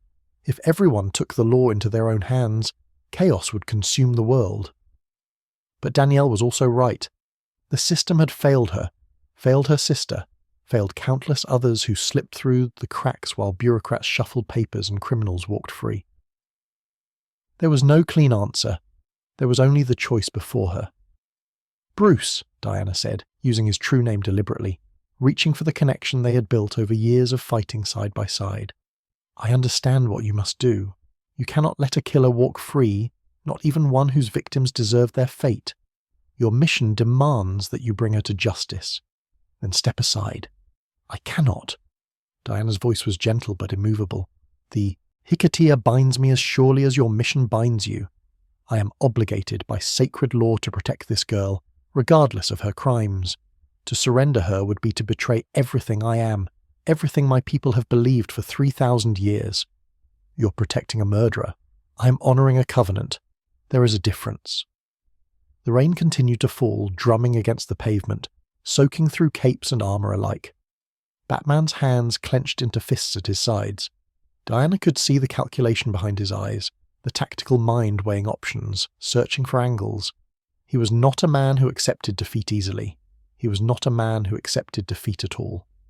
"Move," he said, and it was not a request. "I warned you, Bruce." Diana's voice carried genuine sorrow. "I warned you what would happen if you pressed this." He came at her anyway. The battle that followed was brief and brutal. Batman was one of the finest martial artists on Earth, his body honed to the peak of human potential, his mind a weapon sharper than any blade. Against almost any opponent he would have prevailed. But Diana was not almost any opponent. She was an Amazon princess, blessed by gods, trained for centuries in arts of combat that Batman had only read about in ancient texts. She caught his first strike on her bracelet, the impact ringing through the rain-soaked air. His second attack she deflected with her forearm, and his third she simply stepped around, moving inside his guard with a speed that left him grasping at empty space. Before he could recover, before he could adjust his strategy, Diana swept his legs and put him on his back, her sandaled foot pressing firmly against his throat. Not enough pressure to harm, just enough to hold. "I take no pleasure in this," she said, looking down at the man who was her ally, her friend, the comrade she had trusted with her life on countless occasions. "But you gave me no choice. The Hikitia cannot be broken, Bruce. Not by you, not by anyone." Batman glared up at her, his pride wounded more than his body, his mind already racing through contingencies. But he recognized the truth of her words. He had studied the ritual. He knew that Diana was bound by forces older and more powerful than either of them. "This isn't over," he said. "It rarely is." Diana removed her foot and stepped back, allowing him to rise. "Go back to Gotham. There is nothing for you here." He went, melting into the shadows as silently as he had emerged, but Diana knew that his departure was tactical rather than final. Batman never abandoned a case. He would find another way, through legal channels, through allies, through whatever means necessary. Danielle Wells would never truly be safe, not as long as she remained in man's world. The days that followed were heavy with tension. Diana kept Danielle close, watching over her as the Hikatea demanded, but also watching the shadows for signs of Batman's return. They spoke little at first. The girl was too broken for casual conversation, too haunted by what she had done and what had been done to her. But slowly, carefully, Diana drew her story out piece by piece. Melody Wells had been 17 when she vanished. Bright, beautiful, full of dreams that would never be realized. The traffickers had taken her from a bus stop in broad daylight, and the police had done nothing. Danielle had been 19, old enough to know that official channels were failing, young enough to believe that she could make a difference on her own. She had spent 6 months tracking the men responsible, learning their patterns, gathering evidence that no court would ever see. And then she had killed them, one by one, in ways that ensured they understood why they were dying. She had made them name their victims, made them confess their sins, made them beg for a mercy that Melody had never received. It had not brought her sister back. It had not filled the void in her heart, but it had stopped them from hurting anyone else, and that, Danielle insisted, was enough. "Was it worth it?" Diana asked one evening as they sat together in the quiet of her home. Danielle stared at her hands, hands that had taken 4 lives, hands that would never be clean no matter how many times she washed them. "I don't know," she admitted. "I thought I would feel something, satisfaction maybe, closure, but there's just nothing. They're dead, and Melody is still gone, and I'm still alone." "You're not alone." Diana reached out and covered those blood-stained hands with her own. "Whatever happens, whatever comes next, you have me. The Hikatea ensures that." But even as she spoke the words, Diana knew that the ritual was not a solution, only a delay. Batman would return, the law would demand its due. And Danielle, for all her suffering, had committed acts that could not be ignored. The world was not kind enough to let vengeance go unpunished, no matter how justified it might seem. The end came sooner than Diana expected. She found Danielle on the roof at dawn, standing at the edge, looking out over a city that had never shown her mercy. The girl did not turn when Diana approached. She simply spoke, her voice calm in a way it had not been since her arrival. "I understand now," Danielle said. "Why you couldn't turn me away. Why you'll keep fighting for me even though you know I don't deserve it. It's not about me, is it? It's about what you are, what you have to be." "Danielle, I can't let you destroy yourself for me." The girl finally turned, and Diana saw peace in her eyes. Terrible, final peace. "The Hikatea binds you as long as I'm alive, as long as I'm your supplicant. But if I'm not—" Diana lunged forward, but she was too late. Danielle stepped backward into empty air, and gravity claimed her before Diana's hands could close around her wrist. The fall was silent. Diana stood at the edge of the roof for a long time, staring down at the broken body on the street below. The Hikatea was dissolved. The sacred bond had been severed in the only way it could be, by the supplicant's own choice. Danielle had freed Diana from an impossible obligation, had sacrificed herself so that the Amazon would not have to choose between her honor and her allies. It was, in its own terrible way, an act of love, and Diana would carry the weight of it forever. They called it the Hall of Justice, but Diana always thought of it as a temple. The building rose from the heart of the city like a monument to hope, its architecture blending classical grandeur with modern purpose. Columns that would have been at home on Themyscira flanked an entrance that opened onto chambers filled with technology beyond anything the ancient world could have imagined.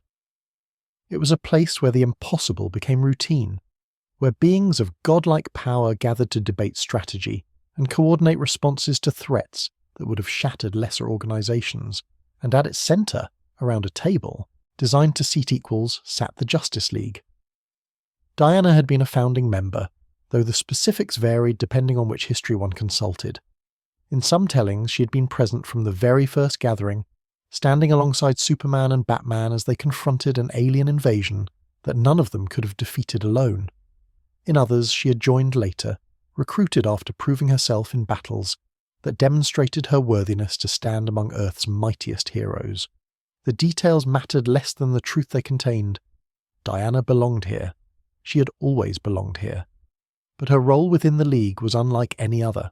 Superman was the symbol, the shining beacon of hope that inspired humanity to believe in better angels. His power was unmatched, his moral clarity unwavering, and his presence alone could turn the tide of battles that seemed unwinnable. The people of Earth looked up at him and saw what they wished they could be. Strong without being cruel, powerful without being corrupt, alien yet somehow more human than most humans. He carried the weight of the world's expectations on shoulders broad enough to bear them. Batman was the strategist, the shadow that balanced Superman's light, the paranoid genius who planned for every contingency, who trusted no one completely, who understood that even gods could fall if the right pressure was applied. He brought resources and intellect to the League, compensating for his lack of superpowers with preparation so thorough that it bordered on precognition. His presence reminded the others that mortality was not weakness, that determination could match divinity. Diana was something different, something necessary. She was the heart. Not in the sentimental sense. Diana was far too practical for mere sentiment. She was the heart in the way that a heart pumps blood to every organ, sustaining the body, keeping it alive even when individual parts failed. When Superman doubted himself, Diana was there to remind him of his purpose. When Batman's cynicism threatened to poison the team's unity, Diana was there to pull him back from the edge. When the other members bickered over tactics or clashed over principles, Diana was there to find common ground, to articulate the shared values that had brought them together in the first place. She was also the one willing to cross lines that the others could not. This set her apart in ways that sometimes created friction. Superman believed in the sanctity of life with an absolutism that approached religious conviction. He would not kill, would not even consider killing, regardless of the circumstances. Batman shared this commitment, channeling his trauma into a rigid moral code that defined the boundary between hero and monster. They were men who had looked into the abyss and chosen to build walls around themselves rather than risk falling in. Diana had no such walls. She was a warrior born, trained from childhood in arts designed to end, lives as efficiently as possible. The Amazons did not fetishize pacifism. They understood that sometimes peace could only be achieved through the elimination of those who threatened it. Diana valued life, cherished it, fought to protect it with every fibre of her being. But she also recognized that some threats could not be contained, some enemies could not be reformed, some situations demanded solutions that Superman and Batman were psychologically incapable of providing. This would become devastatingly apparent when she faced Maxwell Lord. But even before that controversial moment, Diana's willingness to make hard choices shaped her role within the League. She was the one who asked uncomfortable questions during strategy sessions, who pointed out the flaws in plans that assumed enemies would behave rationally, who reminded her teammates that mercy offered to the undeserving often came at the cost of the innocent. She was not cruel. Cruelty was antithetical to everything she believed. But she was realistic in ways that sometimes made the others uncomfortable. Her relationship with Superman transcended the professional. They were, in many ways, mirror images of each other, immigrants from lost worlds, raised with values that set them apart from the humanity they protected, blessed with powers that could have made them tyrants but instead made them servants. Clark understood Diana in ways that few others could. He knew what it meant to hold back constantly, to measure every movement against the fear of causing harm. He knew the loneliness of godhood, the isolation that came from being fundamentally different from those around you. In some continuities, Their connection deepened into romance. The New 52 saw them as lovers, two divine beings finding solace in each other's arms, creating a power couple that made the world simultaneously hopeful and terrified. Their relationship was controversial. Fans debated whether it enhanced or diminished both characters, but it spoke to a genuine compatibility. Who else could Superman truly be with? Who else could match him in power, challenge him in debate, stand beside him as an equal rather than a worshipper? But even when the romance was absent, the bond remained. They were family in the truest sense of the word, siblings of circumstance if not of blood. Batman was more complicated. The Dark Knight and the Amazon Princess should have been natural antagonists. His cynicism clashed with her hope. His paranoia conflicted with her trust. His belief that humanity was fundamentally flawed stood in direct opposition to her conviction that humanity could evolve beyond its limitations. They argued constantly, their debates echoing through the halls of whatever headquarters the League currently occupied, each trying to convince the other that their worldview was correct. And yet, beneath the conflict, there was respect. Batman saw in Diana a warrior who understood sacrifice, who recognized that heroism sometimes required getting one's hands dirty, who did not shy away from the ugly realities that Superman preferred to ignore. He trusted her judgment in combat, deferred to her expertise in matters involving gods and magic, and, in his own gruff, emotionally stunted way, cared for her as deeply as he cared for anyone outside his immediate family. Diana saw in Batman a man who had transformed trauma into purpose, who fought every night against a darkness that would have consumed lesser souls, who proved through sheer determination that mortals could stand alongside gods. She worried about him constantly, his self-destructive tendencies, his refusal to accept help, his conviction that he had to carry every burden alone. But she never doubted his commitment to justice. They made each other better, even when they made each other furious. The other members of the League orbited these three pillars in patterns that shifted with each incarnation of the team. Aquaman, king of Atlantis, understood Diana's royal burden, the weight of a crown, the responsibility for an entire people, the impossible task of bridging two worlds that seemed determined to misunderstand each other. They spoke as equals, monarch to monarch, sharing frustrations that their surface-dwelling colleagues could never fully appreciate. The Flash, whether Barry Allen or Wally West, brought levity that Diana sometimes struggled to provide. His humour lightened tensions, his optimism balanced Batman's grimness, and his genuine goodness reminded everyone why they fought. Diana found his company refreshing, a reminder that heroism did not require constant solemnity. Green Lantern, in his various incarnations, represented the cosmic scope of the League's mission. Hal Jordan's fearlessness impressed Diana, even as his arrogance occasionally irritated her. Jon Stewart's military discipline resonated with her Amazon training. Each lantern brought a different perspective, but all of them shared her understanding that Earth was part of a larger universe, that threats could come from anywhere, that vigilance must extend beyond planetary borders. Martian Manhunter, John Johns, was perhaps Diana's closest confidant within the League. Like her, he was an outsider, a being from a lost civilization, struggling to find his place among humans who could never fully understand his nature. They spent long hours in conversation, sharing memories of worlds that no longer existed, discussing the peculiarities of human behaviour, finding comfort in each other's alienness. When the rest of the League was asleep, Diana and John often stood watch together, two exiles keeping vigil over a planet they had chosen to call home. Through events like Tower of Babel, when Batman's contingency plans were stolen and used against the League, Diana proved her commitment to the team even when that team was fractured by betrayal. She argued for forgiveness, not because she condoned Batman's actions, but because she understood his reasoning. The League needed someone who could plan for the worst. The League also needed to trust each other. Both things were true, and Diana was the one who articulated the path forward. Through Divided We Fall, through the Dark Side War, through every crisis that threatened to tear the League apart, Diana remained constant. She gave speeches that rallied demoralized heroes. She made tactical decisions when others were paralyzed by doubt. She stood in the gap between defeat and victory, between despair and hope, between the world as it was and the world as it could be. The Justice League was Earth's mightiest team. Diana was its soul. And as long as she drew breath, That soul would never be extinguished. They called it the Hall of Justice, but Diana always thought of it as a temple. The building rose from the heart of the city like a monument to hope, its architecture blending classical grandeur with modern purpose.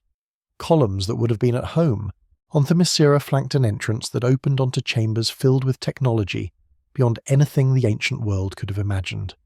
It was a place where the impossible became routine, where beings of godlike power gathered to debate strategy and coordinate responses to threats that would have shattered lesser organizations.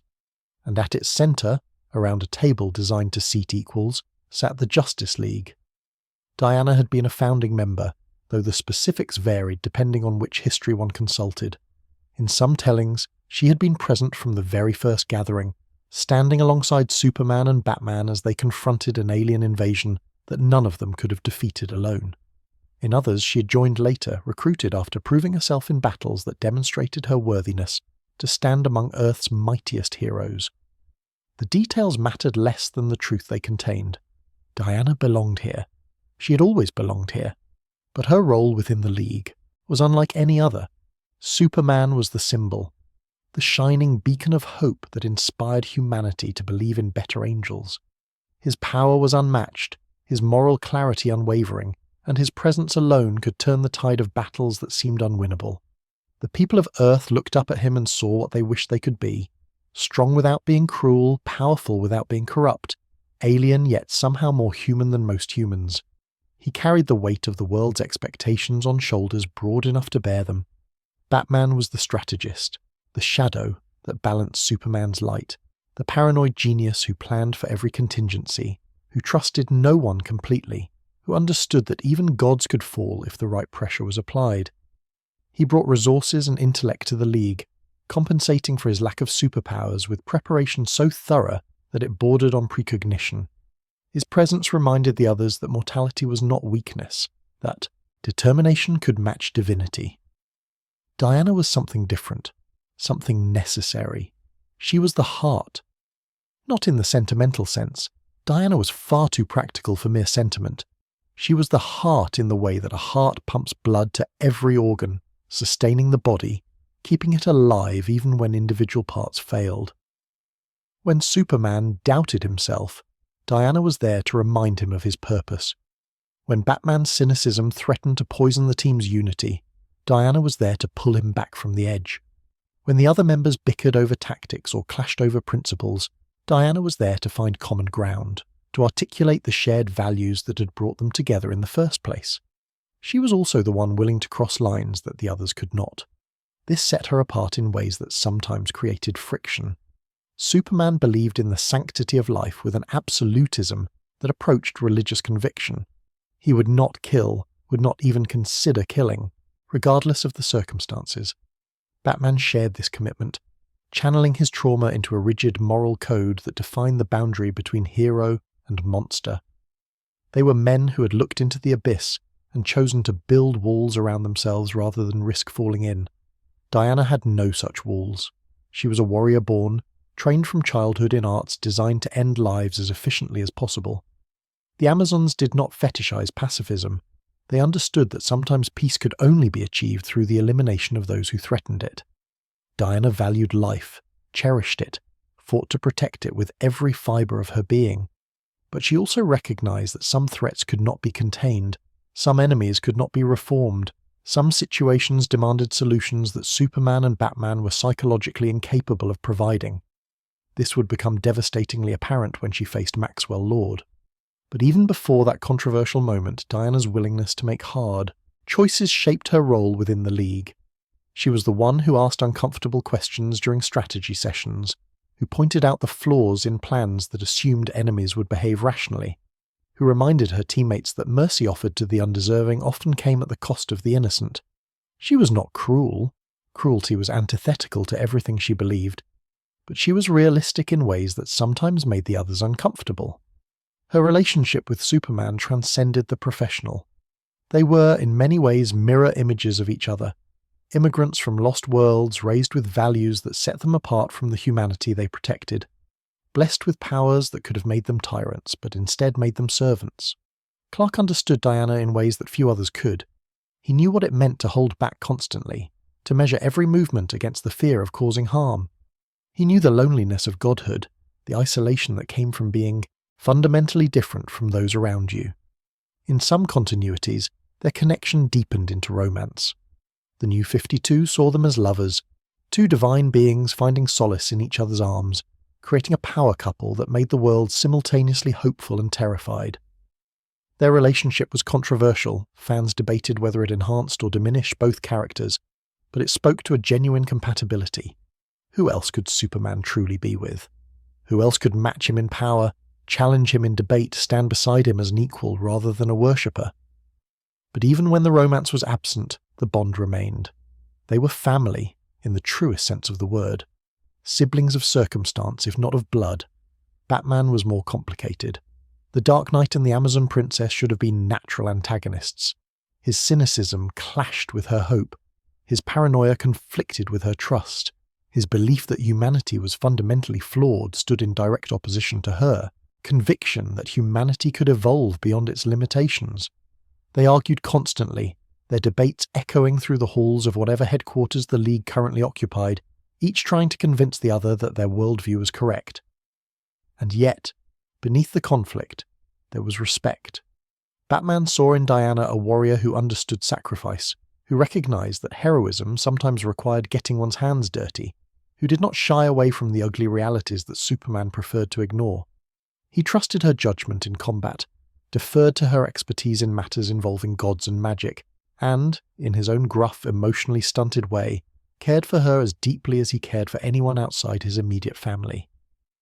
Diana saw in Batman a man who had transformed trauma into purpose, who fought every night against a darkness that would have consumed lesser souls, who proved through sheer determination that mortals could stand alongside gods. She worried about him, constantly. His self-destructive tendencies, his refusal to accept help, his conviction that he had to carry every burden alone. But she never doubted his commitment to justice. They made each other better, even when they made each other furious. The other members of the League orbited these three pillars in patterns that shifted with each incarnation of the team. Aquaman, King of Atlantis, understood Diana's royal burden, the weight of a crown, the responsibility for an entire people, the impossible task of bridging two worlds that seemed determined to misunderstand each other.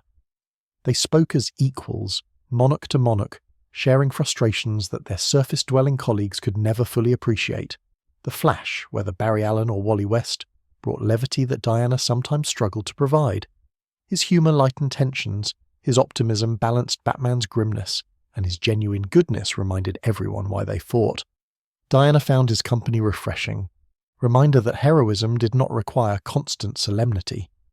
Green Lantern, in his various incarnations, represented the cosmic scope of the League's mission.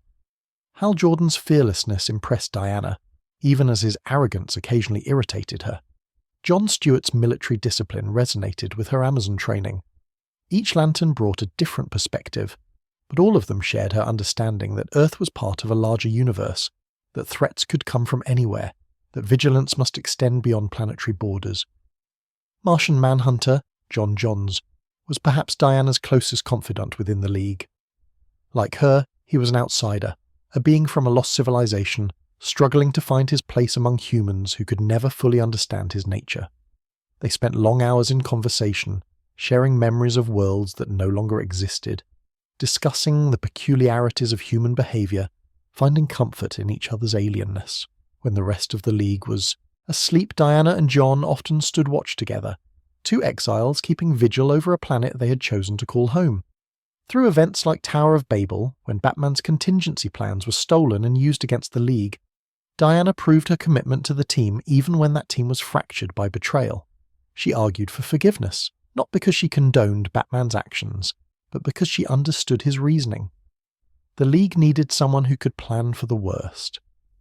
The League also needed to trust each other. Both things were true, and Diana was the one who articulated the path forward. Through Divided We Fall, through the Dark Side War, through every crisis that threatened to tear the League apart, Diana remained constant. She gave speeches that rallied demoralized heroes. She made tactical decisions when others were paralyzed by doubt. She stood in the gap between defeat and victory, between despair and hope, between the world as it was and the world as it could be. The Justice League was Earth's mightiest team. Diana was its soul, and as long as she drew breath, that soul would never be extinguished. The multiverse was dying, and the heroes who should have saved it could barely stand to look at each other. In the weeks following Maxwell Lord's death, a rot had set into the superhero community that no amount of victory could cure. The Justice League fractured along fault lines that had always existed, but had never been tested so severely. Trust, the invisible glue that held disparate egos and powers together, evaporated like morning dew under a merciless sun. And at the centre of the collapse stood the Trinity, three icons who had once been inseparable, now divided by wounds that seemed beyond healing. Superman could not forgive Diana for what she had done. He understood intellectually that she had saved him. He knew that Maxwell Lord's control would have made him a weapon of mass destruction, that millions would have died if Diana had hesitated even a moment longer. But understanding was not the same as acceptance. Every time he looked at her, he saw Lord's broken body crumpling to the floor. He saw the certainty in her eyes as she made the choice that he could never have made. He saw the fundamental difference between them laid bare. She was willing to kill, and he was not, and nothing could bridge that chasm. Batman could not forgive himself. Brother Eye had been his creation, his paranoia made manifest, and Lord had corrupted it into a weapon that nearly destroyed everything Bruce had spent his life protecting. The OMAX, the surveillance network, the contingency plans that had been stolen and weaponized, all of it traced back to decisions he had made in moments of distrust. He had built tools to monitor his friends because he feared what they might become, and those tools had been turned against them with devastating efficiency. The blood was on his hands, even if Diana had been the one to spill it. Diana could not forgive either of them for their judgment. She had done what was necessary. She had made the impossible choice that the situation demanded, and instead of gratitude, instead of understanding, she had received condemnation from the very people she had saved. Superman looked at her with barely concealed horror. Batman treated her like a liability, a loose cannon who could no longer be trusted. The world called her a murderer, and her closest allies offered no defense. The Trinity met one final time in the ruins of the Watchtower, surrounded by debris that had once been their headquarters, their sanctuary, their symbol of unity. The satellite had been destroyed in the chaos of the OMAC uprising, and no one had suggested rebuilding it.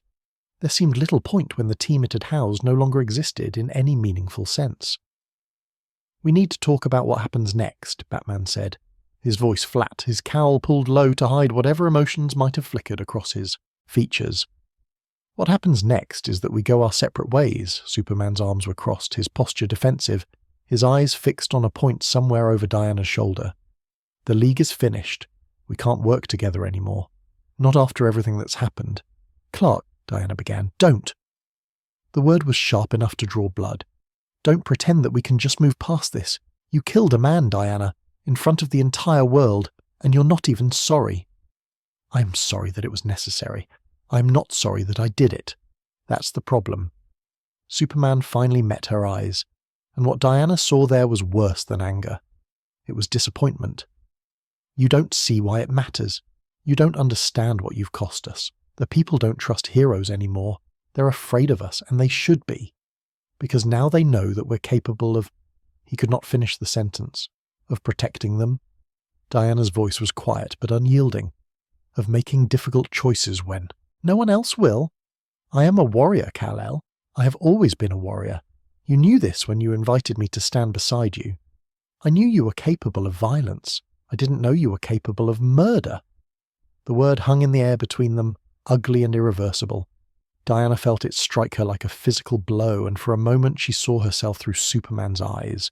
Not a hero, not a champion, but a killer. A creature of darkness masquerading as a symbol of hope. She almost broke then, almost allowed the weight of their judgment to crush her spirit, to convince her that she'd been wrong, that there must have been another way she'd been too bloodthirsty to see. But she thought of Maxwell Lord's smile as he described his plans. She thought of the certainty in his voice when he confirmed that death was the only path to Superman's freedom. She thought of the millions who would have died if she had hesitated, and she stood her ground. "I am not a murderer," she said, each word precise and deliberate. I am a soldier who made a battlefield decision. You may disagree with that decision. You may hate me for it. But you do not get to redefine what I am because you cannot accept the truth of what happened." The silence that followed was vast and cold. It was into this moment of fracture that the true crisis arrived. Reality itself began to tear at the seams, dimensional barriers weakening under assault from forces that should have remained imprisoned in the void between worlds. Alexander Luthor, not the villain they knew, but an alternate version from a universe that had been destroyed in an earlier crisis, emerged from the chaos with a plan to reshape existence according to his twisted vision. Beside him stood Superboy Prime, a corrupted version of Superman from yet another dead reality, whose power exceeded anything the heroes had ever faced.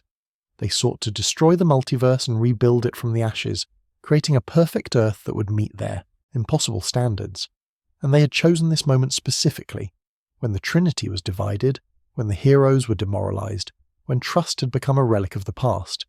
The war that followed would be recorded as Infinite Crisis, a cataclysm that reshaped the DC universe in ways that would reverberate for years. Reality fractured into multiple Earths. Timelines collapsed and reformed. Heroes died and were reborn. The battle spanned dimensions, pitting every champion who had ever worn a cape against foes whose power seemed limitless. Diana fought on the front lines, as she always did. She led charges against armies of villains recruited from across the multiverse. She confronted Alexander Luthor himself, matching his cosmic technology with her divine strength.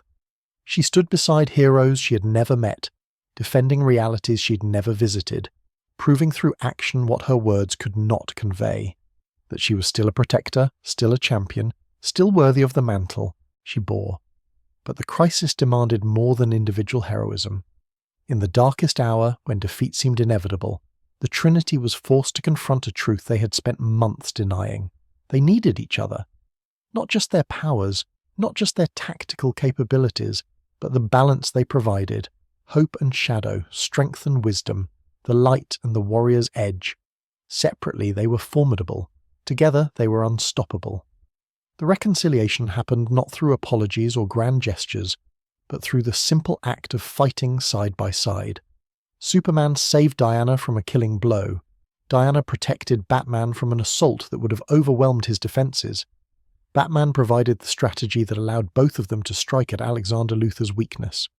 In the heat of battle, the walls they had built began to crumble. When the crisis ended, when Alexander Luthor was defeated, when Superboy Prime was contained, when the multiverse stabilized into a new configuration, the Trinity stood together in the wreckage, exhausted beyond words. "I'm sorry," Superman said finally, and the words seemed to cost him everything. "I judged you unfairly. I was so horrified by what you did that I couldn't see why you did it. You saved me, Diana. You saved everyone, and I treated you like a criminal." "I'm sorry too," Batman added, and hearing an apology from Bruce Wayne was rare enough to stop time. "Brother Eye was my failure. My distrust created the weapon that Lord turned against us. If I had been less paranoid, less convinced that I needed to monitor my own friends—" "We have all made mistakes," Diana interrupted gently. "We have all failed to trust each other when trust was most needed. The question is not whether we can undo the past. The question is whether we can build something better from its ruins." The Trinity did not reform immediately. The wounds were too deep, the trust too damaged. Diana stepped away from the Wonder Woman mantle for a time, allowing others to carry the title while she processed everything that had happened. She needed to rediscover who she was, not the killer the world condemned, not the infallible icon she had once pretended to be, but something more honest, something more human. When she returned, she was stronger. The Justice League was reborn. The Trinity resumed its place at the center of the heroic community. And though the scars of Infinite Crisis would never fully fade, they became reminders rather than open wounds, proof that even the mightiest could fall, and that falling was not the same as failing. What mattered was getting back up. What mattered was choosing hope, even in the darkest hour. What mattered was fighting for tomorrow, no matter how broken yesterday had been. She woke in an alley, and she did not know her name. Rain hammered against the broken pavement, pooling in cracks and gutters, washing garbage toward drains that had long since clogged with urban decay.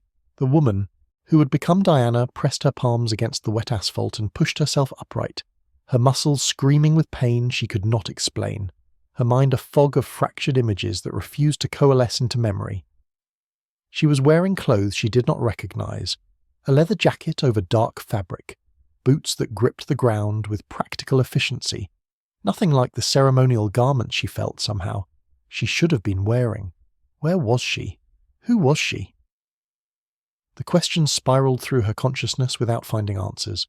She stumbled to her feet, bracing herself against a wall covered in graffiti that meant nothing to her, and tried to piece together how she had arrived in this place. The last thing she remembered, if it could even be called a memory, was fire. Fire-consuming marble columns. Fire reflected in the eyes of dying women. Fire erasing everything she had ever known. But she did not know what she had known. The memories were phantoms dissolving when she reached for them, leaving only the taste of ash and the echo of screams. This was the world of the Odyssey. Reality had been rewritten by forces that operated beyond mortal comprehension. The Morrigan, 3 goddesses of death drawn from Celtic mythology, who had reached across the boundaries of existence to unmake Diana's history. In this altered timeline, Themyscira had been destroyed when Diana was still an infant. The Amazons had been hunted to extinction, slaughtered by armies that appeared from nowhere. Their island paradise burned to bedrock and sunk beneath the waves. Hippolyta had died defending her daughter, buying time for a handful of survivors to spirit the child away to man's world. Diana had been raised in hiding. The women who protected her were the last remnants of a scattered sisterhood, Amazons who had escaped the massacre and dedicated their lives to keeping the princess alive until she was old enough to fulfill her destiny. They taught her to fight, not in the grand amphitheatres of Themyscira, but in abandoned warehouses and rooftop training grounds, always moving, always vigilant, always aware that the forces that had destroyed their home might find them at any moment. They told her stories of the island, of her mother, of the legacy she carried in her blood. But they did not tell her everything. Some truths were too dangerous to speak aloud, too likely to attract the attention of enemies who listened through shadows and dreams. Diana grew up knowing she was special, knowing she was hunted but not understanding why. She became a warrior without a war, a princess without a kingdom, a hero searching for a purpose that remained frustratingly out of reach. The Odyssey arc found her at this crossroads, newly awakened to power she could not control, pursued by enemies she could not identify, desperate for answers that her protectors either would not or could not provide. The Diana of this timeline was rougher than the princess who had emerged from Paradise Island, her edges sharpened by a lifetime of running and fighting. She wore a costume that bore little resemblance to the classic armour. Dark colours, practical design, a jacket that sparked controversy among readers who saw it as a betrayal of the character's iconic look. But the costume was a symbol, whether its critics understood it or not. This Diana had been stripped of everything that defined her. Her island was gone. Her mother was dead. Her sisters were scattered ghosts, shadows of the army that had once trained her in the arts of war. Even her memories had been stolen, replaced with fragments and echoes that tormented her without providing clarity. She was, in the most literal sense, a woman without an identity, searching for pieces of herself across a landscape that seemed determined to keep her lost. The Morrigan revealed themselves slowly, through agents and proxies, through attacks that tested Diana's growing powers. They were ancient beings who fed on death and change, drawn to the Amazon because her existence represented a fixed point in the tapestry of fate. By destroying Themyscira, by murdering the Amazons, by raising Diana in ignorance of her true nature, they had hoped to prevent her from fulfilling the destiny that threatened their designs. But fate, they discovered, was not so easily rewritten. Diana was too strong. Even without her memories, even without her heritage, even without the blessings that she did not know she carried, Diana fought back. She gathered allies, ordinary humans and hidden Amazons, mystical beings who opposed the Morrigan's dominion over death. She uncovered pieces of her past one fragment at a time, each revelation bringing her closer to the truth, and further from the life she had thought she understood. The journey was brutal. She fought creatures spawned from nightmare, entities that should not have existed in any rational universe. She lost friends to battles that seemed unwinnable, watched, Protectors who had sacrificed everything fall before enemies whose power dwarfed anything Diana had faced. She was beaten, broken, driven to the edge of despair by a world that seemed determined to crush her before she could become what she was meant to be. But she did not stop. The climax of the Odyssey came in a confrontation with the Morrigan themselves, 3 goddesses of death arrayed against a single mortal woman who refused to accept the fate they had written for her. Diana stood before them in the ruins of what had once been Themyscira, the island restored, briefly by the Morrigan's magic, a taunt designed to show her what she had lost. They expected her to break. They expected her to surrender. They expected the weight of her destroyed heritage to crush whatever resistance remained in her spirit. They underestimated her. Diana drew upon power she had not known she possessed. The blessings of the goddesses who had created her, dormant for decades but never truly gone. The memories returned in a flood, overwhelming her with images of her mother's love, her sister's training, the sacred shores where she had taken her first steps. She remembered who she was. She remembered what she'd been born to do, and she remembered that she was not alone. The spirits of the Amazons rose around her, not ghosts but echoes of the bond that connected all who had worn the name. Hippolyta stood at her daughter's side, translucent but fierce, her presence a reminder that death was not the end for those who lived in memory. The Morrigan had thought they could erase the Amazons from existence. They discovered that some things could not be erased. Love endured, legacy endured, Diana endured. The battle that followed reshaped the fabric of reality itself. The Morrigan were not destroyed. Beings of their power could not be permanently eliminated, but they were defeated, driven back to whatever realm had spawned them, their designs on Diana thwarted for the present, and, as they retreated, the world they had rewritten began to unravel. Reality reasserted itself. Themyscira rose from the waters, restored to its former glory. The Amazons returned, their deaths reversed by the unwinding of the Morrigan's alterations. Hippolyta lived again, embracing the daughter she had thought lost forever. The timeline healed. History rewrote itself to match the pattern that had always been meant to exist. Diana stood on the shores of Paradise Island, wearing her true armour once more, and breathed air that tasted of home. But she was not unchanged. The memories of the Odyssey remained. The years of hiding, the battles fought without understanding, the isolation of being lost in a world that was not quite real. She had experienced what it meant to be stripped of everything that defined her, and she had discovered that her identity was not dependent on armour or island, or even memory. She was Diana. She was Wonder Woman. She was the daughter of Hippolyta and the champion of the Amazons. Nothing could take that from her. Not death, not fate, not the gods themselves. The Odyssey had tested her more severely than any crisis before. She had emerged stronger. The lie shattered on a night soaked in blood and thunder. Diana had lived for centuries believing she knew her own origin, the clay sculpted by Hippolyta's grieving hands, the lightning that breathed life into lifeless earth, the blessings of the goddesses who had transformed desperation into miracle. It was a beautiful story, a sacred story, the foundation upon which her entire identity had been built. She was the daughter of no man, born from the love of a mother and the grace of divine patrons, unique among all beings in the universe. It was also a lie. The truth emerged in the midst of chaos, during a confrontation that stripped away illusions Diana had not even known she was carrying. Hera, Queen of Olympus, had descended upon Themyscira with fury that split the sky. Her rage focused not on the Amazons as a whole, but on Diana specifically. The goddess's accusations made no sense at first. She spoke of betrayal and bastard children, of Zeus's endless infidelities and the offspring he scattered across the mortal world like seeds thrown to the wind. "You think yourself special," Hera hissed, her divine form crackling with power that made the air itself burn. "You think your clay birth sets you apart from his other mistakes. But you're just another of his Amazon, another stain on my husband's honour, another reminder of everything he has taken from me." Diana raised her bracelets against the onslaught, confusion warring with combat instinct. "I am not Zeus's child. I was sculpted from the earth of Themyscira, the goddesses themselves." The goddesses lied. Hera's laughter was the sound of breaking glass.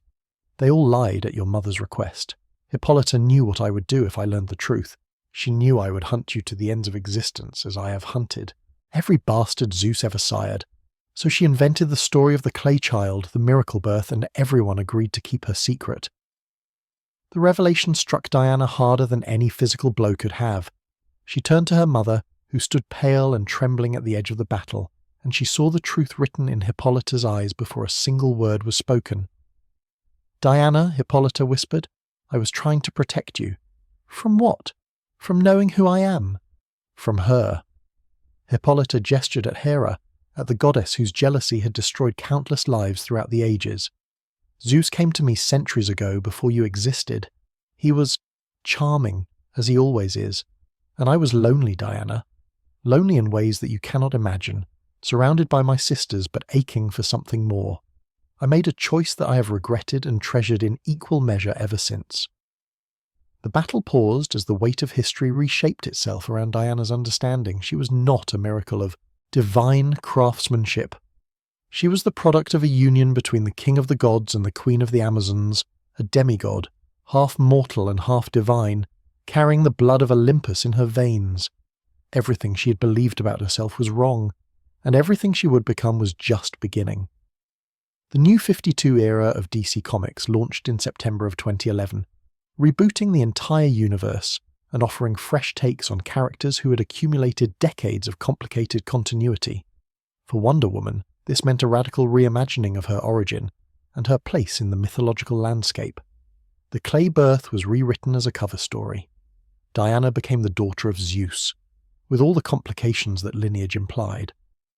Brian Azzarello and Cliff Chiang crafted a Wonder Woman series unlike anything that had come before, a horror-tinged mythological epic that treated the Greek gods as terrifying, alien beings whose power was matched only by their dysfunction. This was not the sanitized Olympus of classical education. This was a family of monsters wearing beautiful masks, each deity scheming against the others in games that had been running since the dawn of creation. Diana found herself drawn into these games through Zola, a young woman she discovered under attack by supernatural forces in a rundown Virginia farmhouse.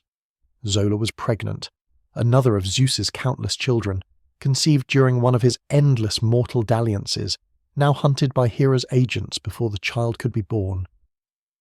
Diana saved her without hesitation, recognizing in Zola's terrified eyes the same vulnerability that had once driven Hippolyta to weave lies of clay and lightning.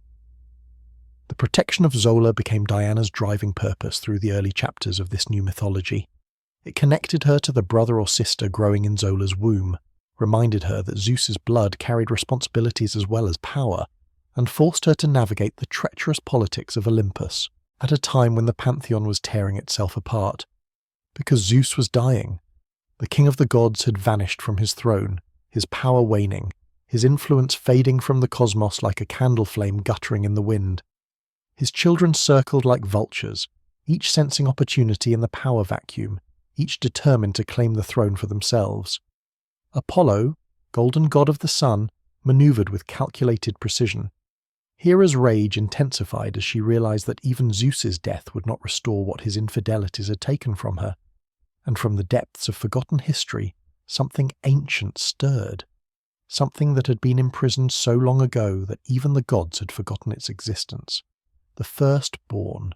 He had no other name, this creature who was Zeus's eldest child, born before Ares, before Apollo, before all the Olympians who had come to define the pantheon. His mother had been a primordial goddess whose identity had been lost to time, and his birth had been accompanied by a prophecy so terrible that Zeus had ordered the infant destroyed. The child was cast into the wilderness, left to die of exposure, erased from divine history. But he had not died. The firstborn had survived through sheer, savage will. He had grown in the darkness, feeding on hatred, becoming something that was no longer truly god or mortal, but a force of pure apocalyptic destruction. For millennia, he had been trapped in the Earth's core, imprisoned by Zeus's power, forgotten by a pantheon that preferred not to remember its oldest shame. Now, with Zeus weakened, the firstborn was breaking free. Diana confronted this nightmare across multiple story arcs, watching as the creature that should have been her eldest brother carved a bloody path through Olympus itself. The firstborn was everything Diana was not. A being of pure violence, without compassion, without mercy, without any desire except domination. Where Diana sought to protect, he sought to destroy. Where she offered peace, he demanded submission. He was the dark mirror of divine heritage, proof that the blood of Zeus could produce monsters as easily as heroes. Their battles were savage beyond anything Diana had experienced. The firstborn matched her strength, exceeded her fury, and fought with a brutality born from eons of isolation and resentment. Diana was forced to push herself further than ever before, to draw upon reserves of power she had not known she possessed, to embrace the divine half of her nature in ways that her Amazon training had not prepared her for. And in the midst of this war, she killed Ares. The god of war had become an unlikely ally during the New 52 era, an old, weary figure who had grown tired of conflict after millennia of feeding on humanity's violence. He mentored Diana, training her in aspects of combat that even the Amazons had not mastered, preparing her for the battles he knew she would face. When the firstborn threatened to destroy everything, Ares fought alongside his half-sister, buying time for Diana to strike the decisive blow. He died in her arms, and as his essence faded, it transferred to Diana. She became the new god of war. The mantle was not a gift, but a burden, a curse that she had not sought and did not want. The power of war flooded through her, connecting her to every conflict on earth, filling her mind with the screams of soldiers and the thunder of artillery. She could feel battles raging across continents, could sense the hatred that drove men to slaughter each other over land and ideology and simple human cruelty. It was overwhelming, maddening, a weight that threatened to crush her spirit beneath its terrible magnitude. But Diana was not Ares. She refused to let the mantle define her. Where the old god of war had fed on conflict, Diana sought to end it. Where he had stoked the flames of human violence, she worked to extinguish them. She carried the power of war while remaining a champion of peace, proving, through sheer force of will, that divinity did not determine destiny. The New 52 era also saw Diana enter a romantic relationship with Superman, a pairing that generated intense debate among fans. The two most powerful heroes in the DC universe, both immigrants from lost worlds, found comfort in each other's isolation. Their relationship was passionate but complicated, shadowed by the knowledge that their combined power made them dangerous in ways that neither could fully control. It was not destined to last. The continuity shifts that would follow, Rebirth and beyond, would eventually dissolve the pairing, returning Diana and Clark to their more traditional roles as friends and allies. But for a time, they walked together as lovers, exploring what it meant to be gods among mortals, searching for connection in a universe that often seemed determined to keep them alone. The New 52, Diana was harder than her predecessors, shaped by a harsher origin, tested by more brutal conflicts, forced to embrace aspects of herself that earlier versions had been allowed to ignore. She was a demigod who had earned her divinity through suffering, a warrior who carried the weight of war itself, a princess who had discovered that her entire history was built on necessary lies. She was also, in her own way, more fully realized. The revelation of her true parentage did not diminish her. It added depth, complexity, new dimensions to explore. She was no longer just the clay-born miracle. She was a child of Olympus, heir to divine power, connected to a pantheon whose dysfunction mirrored the worst of mortal families. She understood now that the gods were not perfect, that divinity did not equal virtue, that she would have to forge her own definition of heroism regardless of what her bloodline might suggest.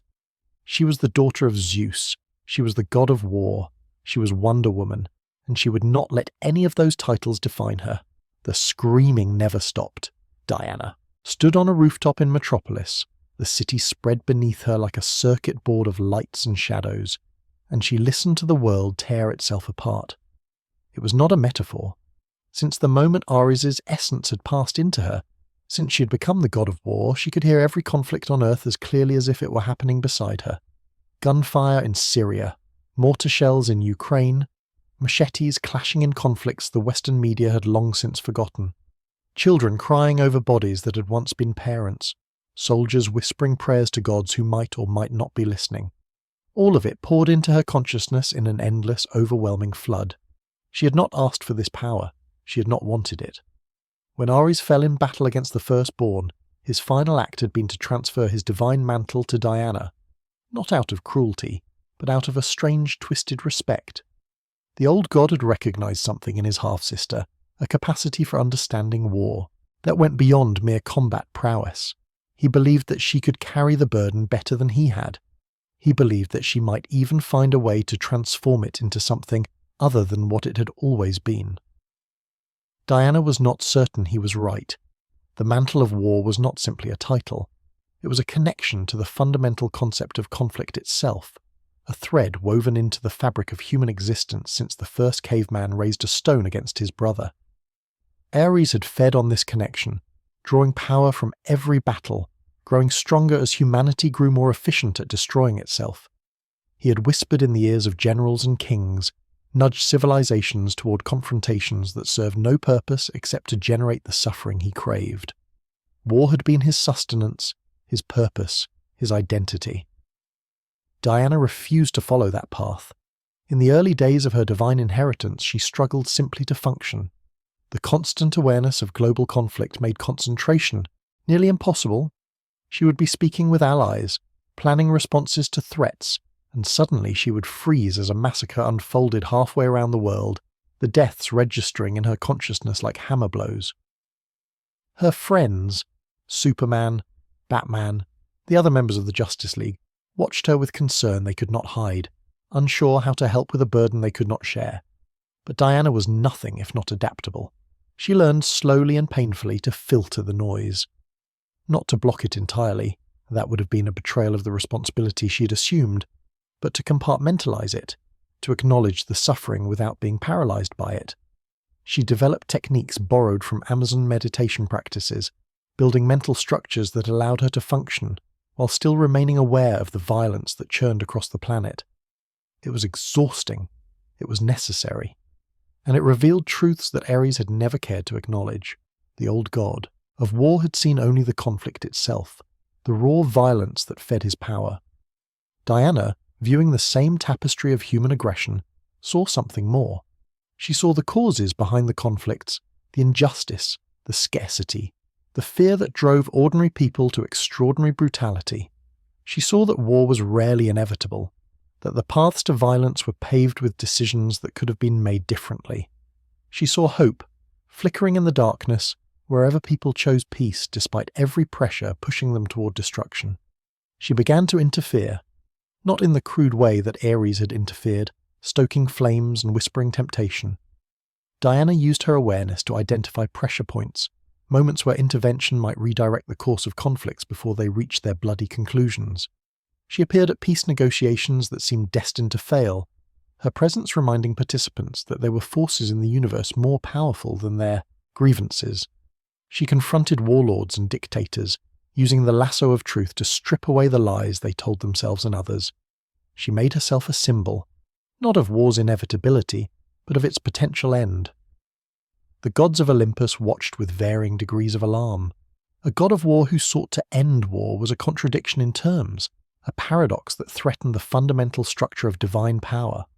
If Diana succeeded, if she actually managed to reduce the conflict that fed her mantle, she would diminish herself, weaken the very essence that made her divine.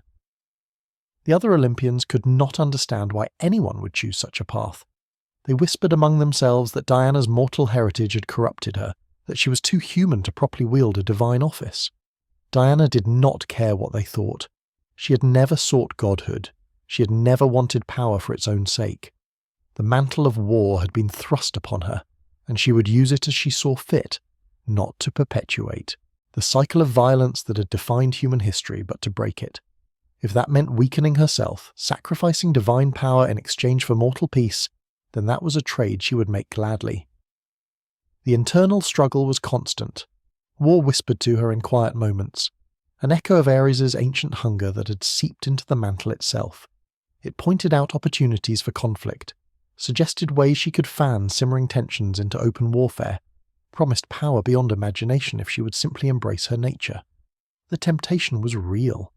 Diana could feel the allure of surrendering to the darkness, of becoming what the mantle wanted her to be. It would have been so easy to stop fighting, to accept that violence was humanity's birthright, and that a god of war should revel in rather than resist it. She resisted anyway. Every day, every hour, every moment that the whispers grew loud enough to hear. Diana chose compassion over cruelty, peace over power, hope over the cynical certainty that mortals would always find reasons to kill each other.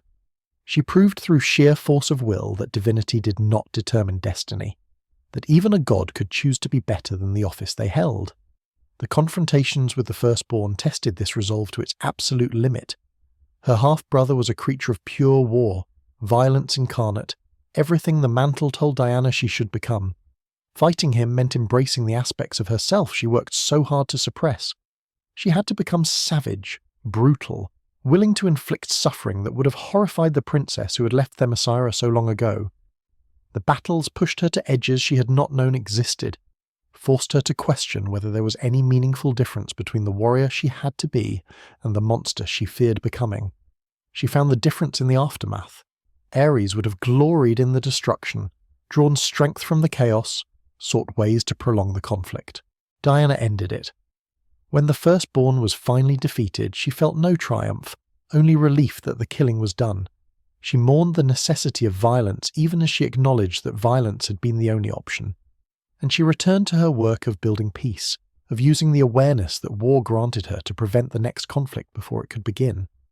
The mantle remained hers for years, a divine burden that she carried with grace and determination. Eventually, through events that reshaped the cosmic order, she would be released from it, the power passing to another bearer, the whispers finally falling silent. But the experience changed her permanently. She understood war now in ways that no amount of training could have taught her. She knew its seduction, its logic, its terrible necessity in a universe that was not always kind enough to offer peaceful alternatives. And she remained committed to peace anyway, because that was who Diana was. Not the god of war, but the warrior who refused to let war define her. The compass pointed home, but home no longer existed. Diana stood on the shores of a Greek island that should have been Themyscira. The coordinates were correct, the magical signatures aligned with everything she remembered, the very air tasted of the Mediterranean waters that had surrounded Paradise Island for 3,000 years. But the land before her was empty. Barren rock and scrub brush, seabirds circling overhead, the crash of waves against cliffs that held no marble temples, no training grounds, no sisters waiting to welcome their princess back from her endless mission in man's world. She tried again, and again, and again. Each attempt brought her to a different location, sometimes an empty stretch of ocean, sometimes an uninhabited island, sometimes coordinates that placed her in the middle of shipping lanes where confused sailors stared at the warrior woman hovering above their vessels. No matter how she searched, no matter what methods she employed, Themyscira remained beyond her reach. The home she had left so long ago had vanished as completely as if it had never existed. But that was impossible. Diana had returned to Themyscira before. She had clear memories of visits to her mother, of reunions with her Amazon sisters, of walking the familiar paths of the island she'd known since birth. Those memories were vivid, detailed, filled with the sensory richness that distinguished genuine experience from dream or fantasy. She remembered the smell of the training grounds after rain. She remembered the taste of wine from the royal cellars. She remembered embracing Hippolyta, feeling her mother's arms around her, hearing the words of love that had sustained her through the darkest moments of her mission. Those memories were lies. The realization came slowly, creeping through Diana's consciousness like poison working through blood. She began to examine her recollections more closely, searching for the inconsistencies she had always subconsciously ignored. The visits to Themyscira did not connect properly to the timeline of her adventures in man's world. Events she remembered experiencing on the island contradicted events she remembered experiencing elsewhere. People she had spoken with during her supposed returns had also been present at occasions that should have made such conversations impossible. Her memories had been altered. Someone, something, had reached into Diana's mind and rewritten her past, creating false recollections of homecomings that had never occurred. She had not returned to Themyscira since the day she left to escort Steve Trevor back to man's world. Every reunion with her mother, every moment of connection with her sisters, every breath of Themysciran air she thought she had drawn, All of it was fabrication, implanted with such skill that she had never questioned its authenticity. Who had done this to her? Why? And what else about her life was a lie? These questions drove the narrative of DC Rebirth's Wonder Woman, a dual timeline story that represented Greg Rucka's triumphant return to the character he had defined in the early 2000s. Rucka structured the series as two interwoven narratives: The Lies, set in the present day and following Diana's desperate search for truth, and Year One, which revisited her origin story with fresh perspective and modern sensibility. The odd-numbered issues belonged to one timeline, the even-numbered to the other, creating a reading experience that forced audiences to piece together mysteries alongside the protagonist. Year One was a love letter to Diana's fundamental nature. Rucka stripped away the complications that had accumulated over decades of storytelling: the divine parentage of the New 52, the cosmic conflicts, the romantic entanglements with Superman, and returned to the essential elements. Diana was an Amazon princess, raised on a hidden island chosen through combat to escort a wounded pilot back to his world. Steve Trevor was her gateway to humanity, a soldier whose decency offered hope that man's world might be worth saving. Their relationship was tender without being saccharine, romantic without overwhelming the narrative, a partnership between equals who recognized something precious in each other. The art by Nicholas Scott rendered Themyscira as it had always deserved to be seen, a paradise of impossible beauty, where waterfalls cascaded down mountains that should not have existed, where architecture blended Greek classicism with Amazon innovation, where women trained for war while dreaming of peace. The Amazons themselves were diverse in appearance and personality, individuals rather than interchangeable warriors, each bringing her own history and perspective to the sisterhood. Diana moved among them as both princess and peer, respected for her strength, but loved for her compassion. Her departure from the island was framed as tragedy and triumph in equal measure. Hippolyta understood that Diana was destined for something beyond Themyscira's shores, that the blessings the goddesses had bestowed upon her daughter were meant to be shared with a world that desperately needed them. But understanding did not ease the grief of separation. The queen, who had waited 3,000 years for a child, now had to release that child into a realm of violence and corruption, trusting that the values she had instilled would survive the corruption that awaited. "You will be tested," Hippolyta told Diana on the eve of her departure. "Not by monsters or villains, but by your own heart. Man's world will try to convince you that hope is foolish, that peace is impossible, that the only answer to violence is more violence. Do not believe these lies. You carry the truth of Themyscira within you. Let it be your compass when all other guides fail." Diana carried those words across the ocean, into a world that seemed determined to prove her mother's warnings accurate. She encountered brutality and prejudice, greed and indifference, systems designed to crush the vulnerable while elevating the powerful. But she also found allies: Steve Trevor, who believed in her mission even when he did not fully understand it; Etta Candy, whose irreverent humour masked a loyalty that would never waver; Barbara Ann Minerva, a brilliant archaeologist who seemed destined to become Diana's closest friend in man's world. Barbara's presence in Year One cast a shadow that readers familiar with her eventual fate could not ignore. Rucka knew that his audience understood where Barbara's story was heading, knew that the woman who befriended Diana would eventually become the Cheetah, one of Wonder Woman's most tragic and persistent enemies. He used that foreknowledge to deepen the characterization, showing the seeds of Barbara's fall even in her earliest appearances, the insecurity beneath her brilliance, the hunger for recognition that bordered on desperation. The way she looked at Diana with admiration that contained just a trace of envy, of longing for the power and grace that seemed to come so effortlessly to the Amazon princess.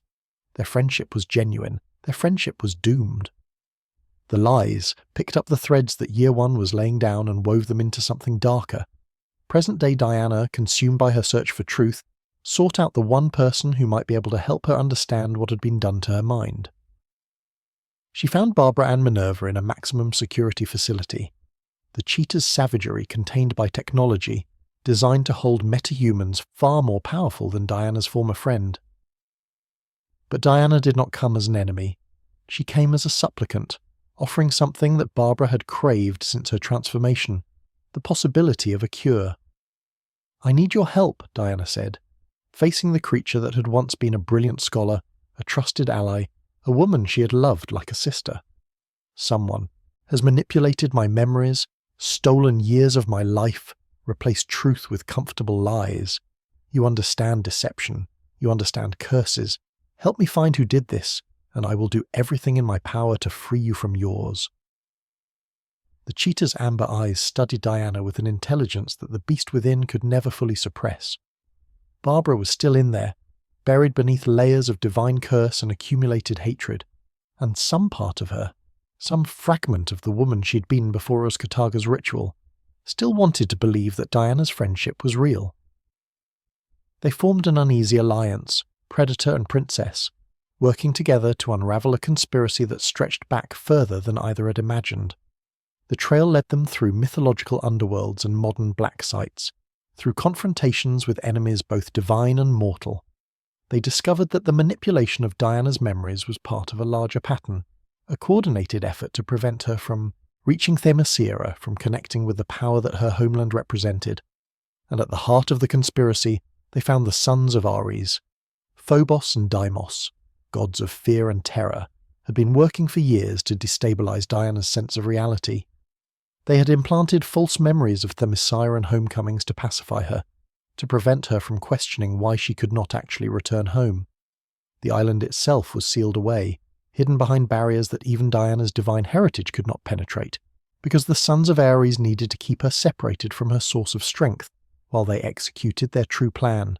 They intended to free their father, not the Ares Diana had known, not the god of war who had served as her enemy and occasional reluctant ally. This was Ares as he had been in ages past, a force of destruction imprisoned by the Olympians themselves, sealed away in a realm that could only be accessed through Themyscira's most closely guarded secrets. Phobos and Deimos had been manipulating events for years, maneuvering pieces into position, waiting for the moment when they could breach the prison and unleash apocalypse upon the world. Diana's existence was the key to their plan, and the obstacle that could destroy it. The climax of the lies forced Diana to confront not just her enemies but her own fractured psyche. The false memories had not merely been implanted, they had been woven into her sense of self so thoroughly that extracting them felt like surgery without anesthesia.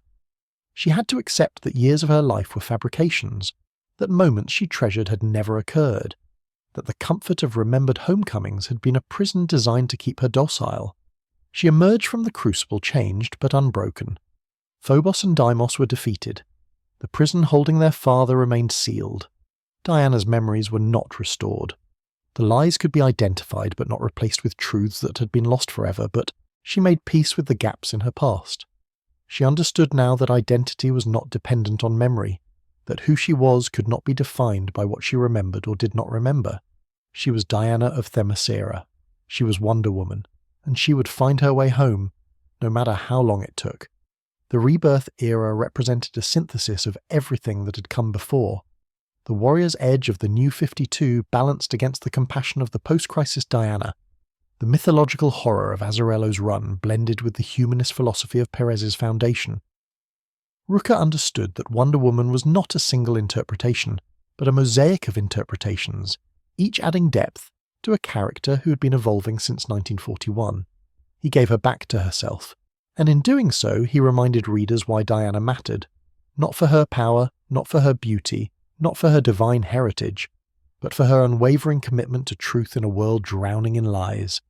She was forged from the same clay beneath the same moon by the same desperate hands.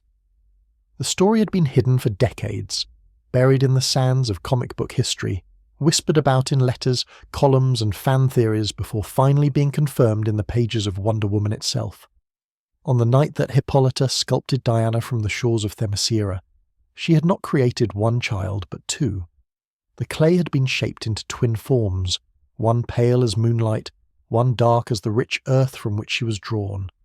The goddesses had descended to bless both infants, pouring divine gifts into vessels that were mirror images of each other in power, if not in appearance.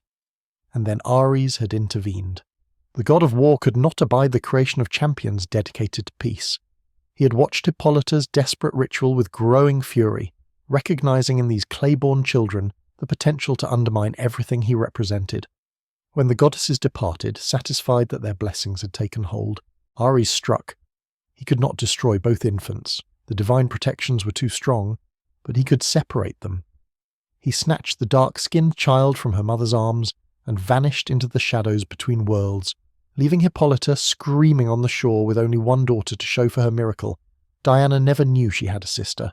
Hippolyta could not bear to speak of the child who had been stolen, could not face the grief of explaining to Diana that somewhere in the universe a twin existed, raised by the god of war himself, shaped into something that might one day become Diana's deadliest enemy. The queen carried her secret in silence, and the Amazons who had witnessed the theft understood without being told that some wounds were too deep for words. Nubia grew up in darkness. Ares raised her as a weapon, filling her mind with hatred for the Amazons who had supposedly abandoned her, training her in arts of combat that made even his own battle-hardened servants seem clumsy by comparison. She was told that Diana was her enemy, that Themyscira was a prison masquerading as paradise, that her destiny was to destroy everything her false mother had built. For years she believed these lies, becoming the warrior that Ares had always intended, a dark reflection of Wonder Woman, equal in power but opposite in purpose. Their first meeting was a collision of fate. Diana encountered Nubia in the midst of a mission, facing a warrior whose fighting style seemed impossibly familiar, whose strength matched her own, whose eyes held a pain that transcended the battle at hand. They fought to a standstill, neither able to defeat the other until the lasso of truth intervened. Wrapped around them both, the golden rope revealed what Ares had concealed. The shared origin, the stolen sisterhood, the lies that had kept them apart for so long. Nubia's worldview shattered in an instant. Everything she had believed, her abandonment, her purpose, her hatred was revealed as manipulation. Ares had not rescued her from indifferent parents. He had kidnapped her from a mother who had never stopped grieving. Diana was not her enemy but her twin, flesh of the same clay, blessed by the same goddesses, bound by ties that even the god of war could not sever. The reconciliation was not immediate. Decades of conditioning could not be undone in a single conversation, no matter how revelatory. Nubia struggled with trust, with identity, with the fundamental question of who she was if not the weapon Ares had forged. Diana gave her space while making clear that Themyscira would welcome her whenever she was ready. Hippolyta wept openly when she learned that her stolen daughter still lived, and she spent years sending messages through whatever channels could reach Nubia's wandering path. Eventually, Nubia came home. Modern comics have embraced Nubia as a full member of the Amazon pantheon, giving her stories and depth that earlier appearances had only hinted at. In the current continuity, she has risen to become Queen of Themyscira itself, a development that reflects both the character's inherent worthiness and DC's commitment to expanding representation within its most iconic properties. Nubia rules with wisdom earned through suffering, bringing perspectives to Amazon leadership that Diana's sheltered upbringing could never have provided. Her relationship with Diana has evolved into something precious and complicated. They are sisters, but they are also peers, two of the most powerful Amazons in existence, each carrying responsibilities that limit how much time they can spend together. Diana remains the ambassador to man's world, the public face of Amazon values, the hero who appears on news broadcasts and inspires millions. Nubia governs Themyscira directly, navigating the internal politics of a nation that has existed for 3 millennia, making decisions that affect every Amazon's daily life. They do not always agree. Their debates echo through the halls of the palace that was once Hippolyta's, each sister bringing different experiences to questions of policy and principle. Diana has seen the best and worst of man's world firsthand.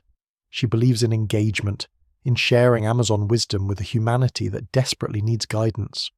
Nubia's experiences with Ares have made her more cautious. She wonders whether opening Themyscira to outside influence might corrupt the paradise their mothers sacrificed so much to protect. These disagreements strengthen rather than divide them. The sisters understand that conflict between equals is not the same as conflict between enemies. They challenge each other, push each other, force each other to refine positions that might otherwise remain untested. And when external threats arise, when enemies endanger either Themyscira or man's world, they stand together without hesitation, their combined power making them virtually unstoppable. Beyond Nubia, the Amazon sisterhood encompasses a rich tapestry of characters who have developed their own followings over decades of storytelling. Philippus remains the steady presence she has always been, general of the Amazon armies, Hippolyta's most trusted advisor, a woman whose tactical genius is matched only by her loyalty to the crown. She trained Diana from childhood, served as surrogate mother during Hippolyta's periodic absences, and now provides the same mentorship to Nubia. Her relationship with Hippolyta has been hinted at various continuities as romantic, adding depth to both characters while expanding representation of LGBTQ relationships within the Amazon nation. Artemis of Bana Migdal represents a different strand of Amazon identity entirely. The Bana Migdal are a splinter tribe, Amazons who rejected the goddess's offer of Paradise Island and instead carved their own territory from the deserts of Egypt. They are fiercer than their Themysciran cousins, more willing to embrace violence as a first resort, shaped by centuries of survival in harsh conditions without divine protection. Artemis herself has served as Wonder Woman during periods when Diana was absent or incapacitated, bringing a ruthlessness to the role that made audiences uncomfortable, which was precisely the point. Her relationship with Diana has oscillated between rivalry and grudging respect. Artemis believes that Themyscira has grown soft in its isolation, that the Amazons have forgotten what it means to truly fight for survival. Diana believes that Artemis's aggression betrays the values that should unite all Amazons, regardless of tribal affiliation. Their arguments are legendary among those who have witnessed them, clashes of philosophy as intense as any physical battle. But when the Bana Migdal faced extinction, their hidden city discovered and assaulted by forces that should have been beyond their ability to resist, it was Diana who led the rescue mission. And when Diana fell in battle against impossible odds, it was Artemis who carried her to safety, fighting through enemy lines with a fury that proved her love for her Themysciran sister was deeper than any ideological disagreement. The Amazons are not monolithic. This is perhaps the most important truth about the sisterhood that Diana represents. They argue and compete, form factions and nurse grudges, love and grieve and make mistakes like any other society. The idea of Paradise Island as a utopia has always been tempered by the reality that even immortal warrior women remain flawed beings, capable of pettiness and prejudice alongside their virtues. What unites them is not perfection, but purpose. They believe that a better world is possible. They have built that better world on their hidden island, proving through their own existence that alternatives to patriarchal violence can thrive. And they send their champions, Diana and Nubia and Artemis and others, into man's world not as conquerors but as teachers, hoping that humanity might eventually embrace the lessons Themyscira has spent millennia learning. The sisterhood endures, across realities and reboots, through deaths and resurrections, spanning generations of readers who have found inspiration in the Amazon ideal. Nubia and Philippus and Artemis and countless others stand alongside Diana, each contributing her own strength to the collective mission. Together they are unstoppable. Together they are eternal. Together they are the Amazons of Themyscira. He was the first man she ever saw, and he was dying. The memory remained crystalline across decades of adventure, unchanged by reboots and reimaginings. Steve Trevor's broken body washed upon the shores of Themyscira, his pilot's uniform shredded, his face pale with blood loss, his breath coming in shallow gasps that seemed to grow weaker with each passing moment. Diana had dragged him from the surf and pressed her hands against his wounds, knowing nothing of mortal medicine but understanding, instinctively, that this fragile creature would not survive without intervention. She saved him because that was who she was. She fell in love with him because that was who he was. Steve Trevor represented everything Diana had been taught to despise about man's world. He was male, a soldier, a participant in the very wars that the Amazons had retreated to Themyscira to escape.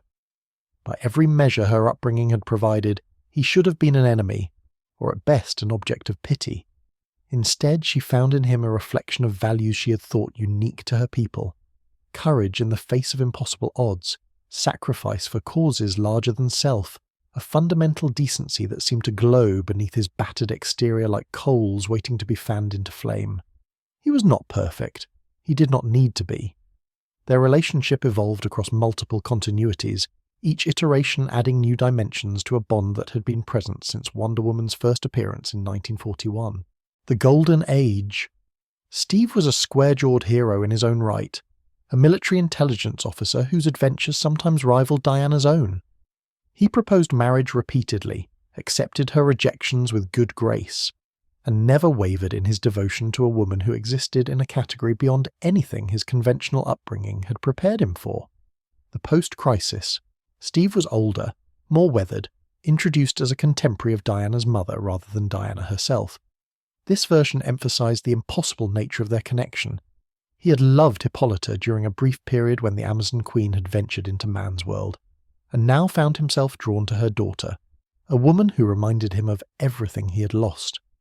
The romantic tension was muted by the age difference, channeled into mentorship and friendship rather than the passionate love of earlier eras. But rebirth brought them back together.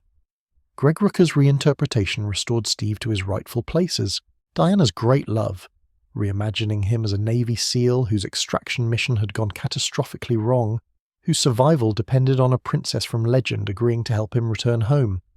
This Steve was Diana's contemporary in experience if not in power, a man who had seen combat, who understood sacrifice, who carried scars both visible and hidden. He did not need Diana to save him from mundane threats, but he needed her in ways that transcended physical protection. He needed her to remind him that hope still existed. Their first meeting in year one crackled with the electricity of connection that transcends language barriers and cultural chasms. Steve could not speak the Messiren. Diana could not speak English. But when their eyes met across the healing chamber, where the Amazons had brought his broken body, something passed between them that required no translation. He saw in her a fierce compassion that seemed almost aggressive in its intensity. She saw in him a vulnerability that he worked so hard to hide but could not conceal from eyes that saw truth as clearly as others saw colour. He became her guide to man's world. In the early days of her mission, Steve served as interpreter and cultural translator, explaining customs that seemed inexplicable to someone raised in Amazon isolation. He taught her about money and traffic laws, about the complex hierarchies of military and civilian authority, about the 1,000 small rituals that governed human interaction in the modern age. He was patient when she grew frustrated, firm when she needed grounding, and always honest, even when honesty meant admitting that much of what he was teaching her made no sense to him either. Diana came to rely on that honesty in ways she rarely acknowledged. Man's world was filled with people who wanted things from her: endorsements, alliances, access to power they could not otherwise touch. Steve wanted nothing except to support her mission and, perhaps, to be worthy of the affection she offered so freely. He challenged her when he thought she was wrong, celebrated her when she succeeded, and stood beside her in battles where his mortal fragility made him a liability rather than an asset. He did this not because he failed to understand the danger, but because he refused to let her face that danger alone. Love to Steve Trevor was showing up. His work with ARGUS, the advanced research group uniting superhumans, gave him purpose beyond their relationship. He served as liaison between the superhuman community and the government, navigating the paranoid bureaucracies that feared the very heroes they relied upon for protection. It was delicate work, requiring diplomatic skills that rivaled Diana's own, and it kept him engaged in conflicts that mattered. He was not simply Wonder Woman's boyfriend, waiting at home for her to return from adventure. He was an operative in his own right, fighting his own battles, making his own sacrifices. This independence made their partnership stronger. They came together as equals, not equal in power perhaps, but equal in purpose, equal in commitment, equal in the respect they showed each other's autonomy. Diana did not need Steve to complete her. Steve did not need Diana to validate his existence. They chose each other day after day because the choosing itself was precious, because love freely given was worth more than love compelled by need or circumstance. But there was shadow woven through the light. Diana was immortal, or close enough to immortality that the distinction hardly mattered. She would live for centuries, perhaps millennia, watching the world change around her while she remained essentially unchanged. Steve was mortal in the most profound sense, a man whose body would age, whose strength would fade, whose brilliant mind would eventually dim into the twilight of senescence. Every moment they spent together was borrowed time, every kiss a reminder that separation was, not merely possible but inevitable. They rarely spoke of this directly. The awareness hung between them in quiet moments, in the way Steve's fingers lingered on Diana's face as if memorizing her features, in the way Diana held him a little too tightly when danger had passed. They both understood that their love story would not end with happily ever after, that the price of their connection was the certain knowledge of loss. Diana would outlive Steve. She would bury him, mourn him, carry his memory forward into centuries he would never see. She loved him anyway, because that was what love demanded, not the guarantee of permanence, but the courage to embrace connection despite its costs. Diana had learned this lesson on Themyscira, watching her immortal sisters form bonds that transcended the romantic, that encompassed the full spectrum of human attachment. The Amazons loved fiercely precisely because they understood the weight of eternity, because they knew that relationships must be cherished in the present rather than deferred to some imagined future. Steve was not Diana's only love. The New 52 had paired her with Superman, creating a relationship between the two most powerful beings on Earth. Their romance was passionate and complicated, two godlike figures finding solace in each other's isolation, understanding aspects of existence that no ordinary mortal could comprehend. They fought together and loved together, their combined power making them a force that could reshape worlds if they chose. But the relationship could not survive the weight of its own mythology. Clark and Diana worked better as friends, as allies, as kindred spirits who respected each other without needing to possess each other. The romantic pairing was eventually dissolved by continuity shifts, leaving them free to return to the partnership that had always defined their connection.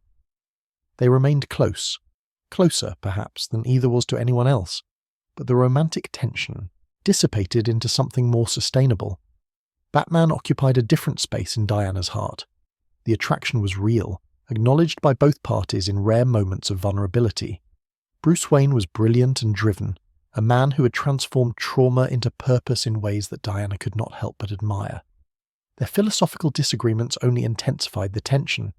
When they argued with passion, and passion of any kind between such powerful personalities carried implications that neither could entirely ignore. But Batman could not allow himself to be loved. His mission consumed him, left no room for the kind of partnership that Diana required. She saw through his walls, understood the wounded child who hid behind the cowl, and cared for that child with a tenderness that sometimes startled Bruce himself. But caring was not the same as coupling, and Diana was wise enough to recognize that some connections were meant to remain potential rather than actual. She loved Bruce Wayne from a distance, honoring what they might have been while accepting what they were. And there were others, connections that various continuities had hinted at.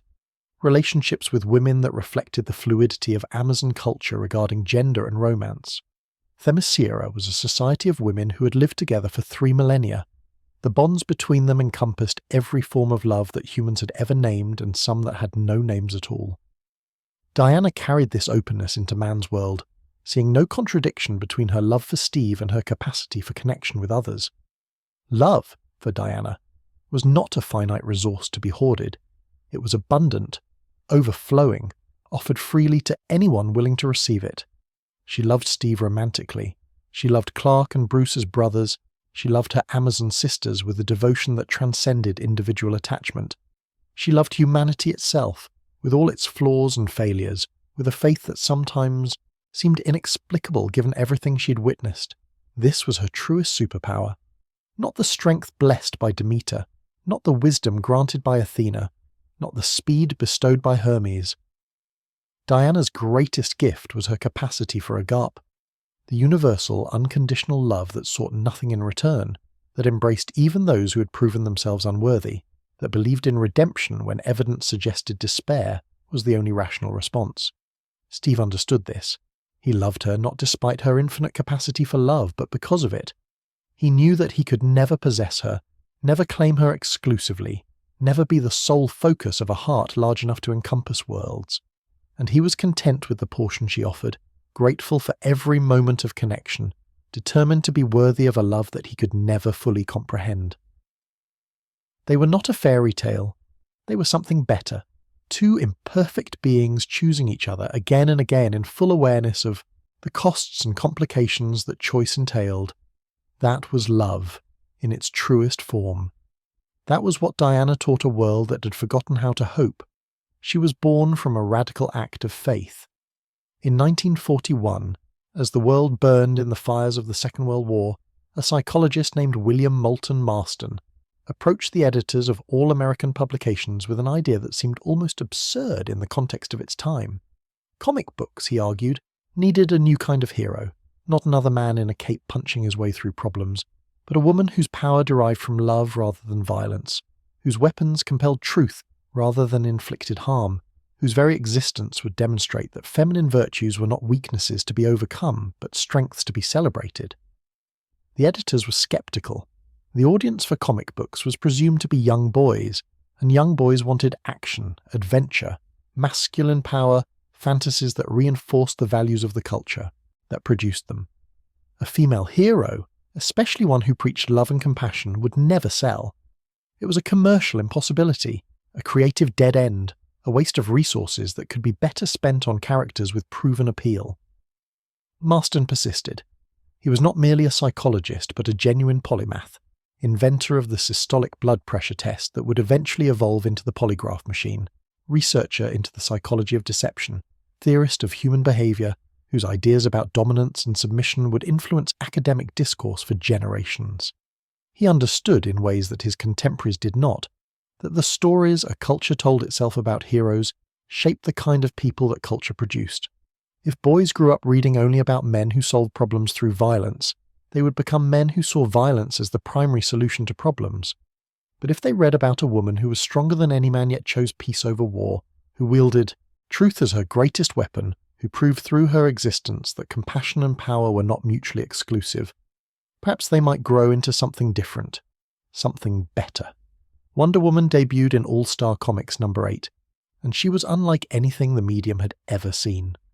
Her costume was deliberately provocative, designed to challenge the assumption that powerful women must hide their femininity to be taken seriously. Her weapons were symbolic rather than straightforwardly lethal. A lasso that compelled truth, bracelets that deflected aggression, a tiara that could be thrown but was primarily a symbol of royal authority. Her origin story emphasized love and creation rather than tragedy and vengeance. She was not motivated by the death of parents or the need for revenge, but by a genuine desire to help a world that was suffering. Marston filled her adventures with themes that critics would later recognize as surprisingly progressive for their era. Female, friendship, and solidarity. The corruption of patriarchal systems, the power of truth to overcome deception, the superiority of rehabilitation over punishment. Reading the Golden Age Wonder Woman comics with modern eyes reveals a character who was decades ahead of her time, smuggling radical ideas into a medium that was supposedly for children. The character survived her creator's death in 1947, though she was transformed by hands that did not always understand what made her special. The 1950s and 60s saw Wonder Woman diminished, her adventures focusing on romance and domesticity rather than heroism and philosophy. She pined after Steve Trevor, competed with rivals for his affection, worried about whether she was pretty enough, whether she was feminine enough, whether she could balance her superhero duties with her desire to be a good girlfriend. It was a betrayal of everything Marston had intended, but the core of the character proved resilient. When feminism resurged in the 1970s, Wonder Woman was ready. Gloria Steinem placed her on the cover of the first regular issue of Ms. Magazine, recognizing in the Amazon princess a symbol that transcended the medium in which she had been created. Diana became an icon of women's liberation, her image appearing at protests and rallies, her name invoked in arguments about what women could achieve if society would simply stop holding them back. She has never stopped being that symbol. Across 8 decades of continuous publication, through reboots and reimaginings and the endless churn of creative teams, Wonder Woman has remained the standard-bearer for female heroism in popular culture. She was the first major female superhero, and she's still the most recognized. Little girls dress as her for Halloween. Professional women keep figurines of her on their desks. Her image appears on merchandise ranging from lunchboxes to luxury watches, adapted to every context, embraced by every generation. But she is more than merchandise, more than symbol, more than the sum of her appearances across comics and television and film. She is an idea. The idea is simple, though its implications are vast. Strength and compassion are not opposites, but complements. Power is meaningless without justice to guide it. Truth is not merely the absence of lies, but a positive force that can heal wounds and bridge divides. Love, not romantic love alone, but the universal love that the Greeks called agape, is the strongest weapon in any arsenal, capable of conquering enemies that violence only strengthens. These are not naive sentiments. They are radical propositions, challenges to a world that has organized itself around very different assumptions. The culture that produced Wonder Woman believed that might made right, that the strong should dominate the weak, that compassion was a luxury that could not be afforded in times of conflict. Diana's existence was a rebuke to all of it, proof that another way was possible, that heroes could fight without becoming monsters, that victory did not require the abandonment of principle. She fights because she loves. That is the core of her character, the truth that no reboot has ever successfully erased. Every time Diana raises her sword, it is in defense of something precious, innocent lives, cherished principles, the possibility of a better world. She does not fight for glory or revenge or the simple thrill of combat. She fights because failing to fight would mean abandoning those who cannot protect themselves, and that is something she cannot do. The weapons she carries encode this philosophy in physical form. The lasso of truth reminds us that deception is the enemy of genuine connection, that relationships built on lies cannot endure, that the courage to speak and hear truth is the foundation of any meaningful community. The bracelets of submission remind us that even the deepest wounds can be transformed into sources of strength, that the chains that once bound us can become the armor that protects us. The tiara reminds us that leadership is service, that crowns carry responsibilities rather than merely privileges. Diana herself reminds us that we are capable of more than we believe. She's not an unattainable ideal placed on a pedestal beyond mortal reach. She's a demonstration of what humanity could become if we chose to embrace our better angels. Every act of courage she performs is an act we could perform, scaled to our own capabilities. Every choice she makes for compassion over cruelty is a choice available to us. She does not save the world so that we do not have to. She saves the world to show us how it is done. The mission continues. As these words are spoken, Diana is somewhere in the world, fighting a battle, healing a wound, speaking a truth that someone needs to hear. She is standing between the vulnerable and those who would harm them. She is offering mercy to enemies who have not earned it. She is believing in people who have given her every reason to despair. She's waiting for us to join her, not as sidekicks or worshippers, but as partners, not as followers of her example, but as authors of our own heroism. The world she dreams of, the world where Wonder Woman is no longer needed, can only be created by billions of ordinary people choosing, day after day, to live by the principles she embodies. We do not need her powers, we only need her values: truth, compassion, justice, love. These are the weapons she offers us. These are the tools that can save the world. Picture her now as the sun rises over a horizon she has guarded for almost a century. The light catches the gold of her tiara, the red of her armor, the silver of bracelets that have deflected 10,000 blows. Her sword is sheathed. Her shield rests against her leg. Her eyes, those ancient, knowing, endlessly compassionate eyes, are fixed on the distance, watching for threats that have not yet materialized, ready for battles that have not yet begun. She is Diana of Themyscira. She is Wonder Woman. She is the daughter of Hippolyta and the champion of the Amazons. She is the ambassador of Paradise Island and the heart of the Justice League. She is the warrior who chooses peace and the immortal who loves mortals. She is the truth that cannot be silenced and the hope that cannot be extinguished. She is waiting for us. She has always been waiting for us, and she will be there, standing guard until the day we finally become worthy of the faith she has placed in us, the faith that has never wavered across all the long years, through all the darkness and despair. She believes in humanity. Perhaps it is time we believed in ourselves.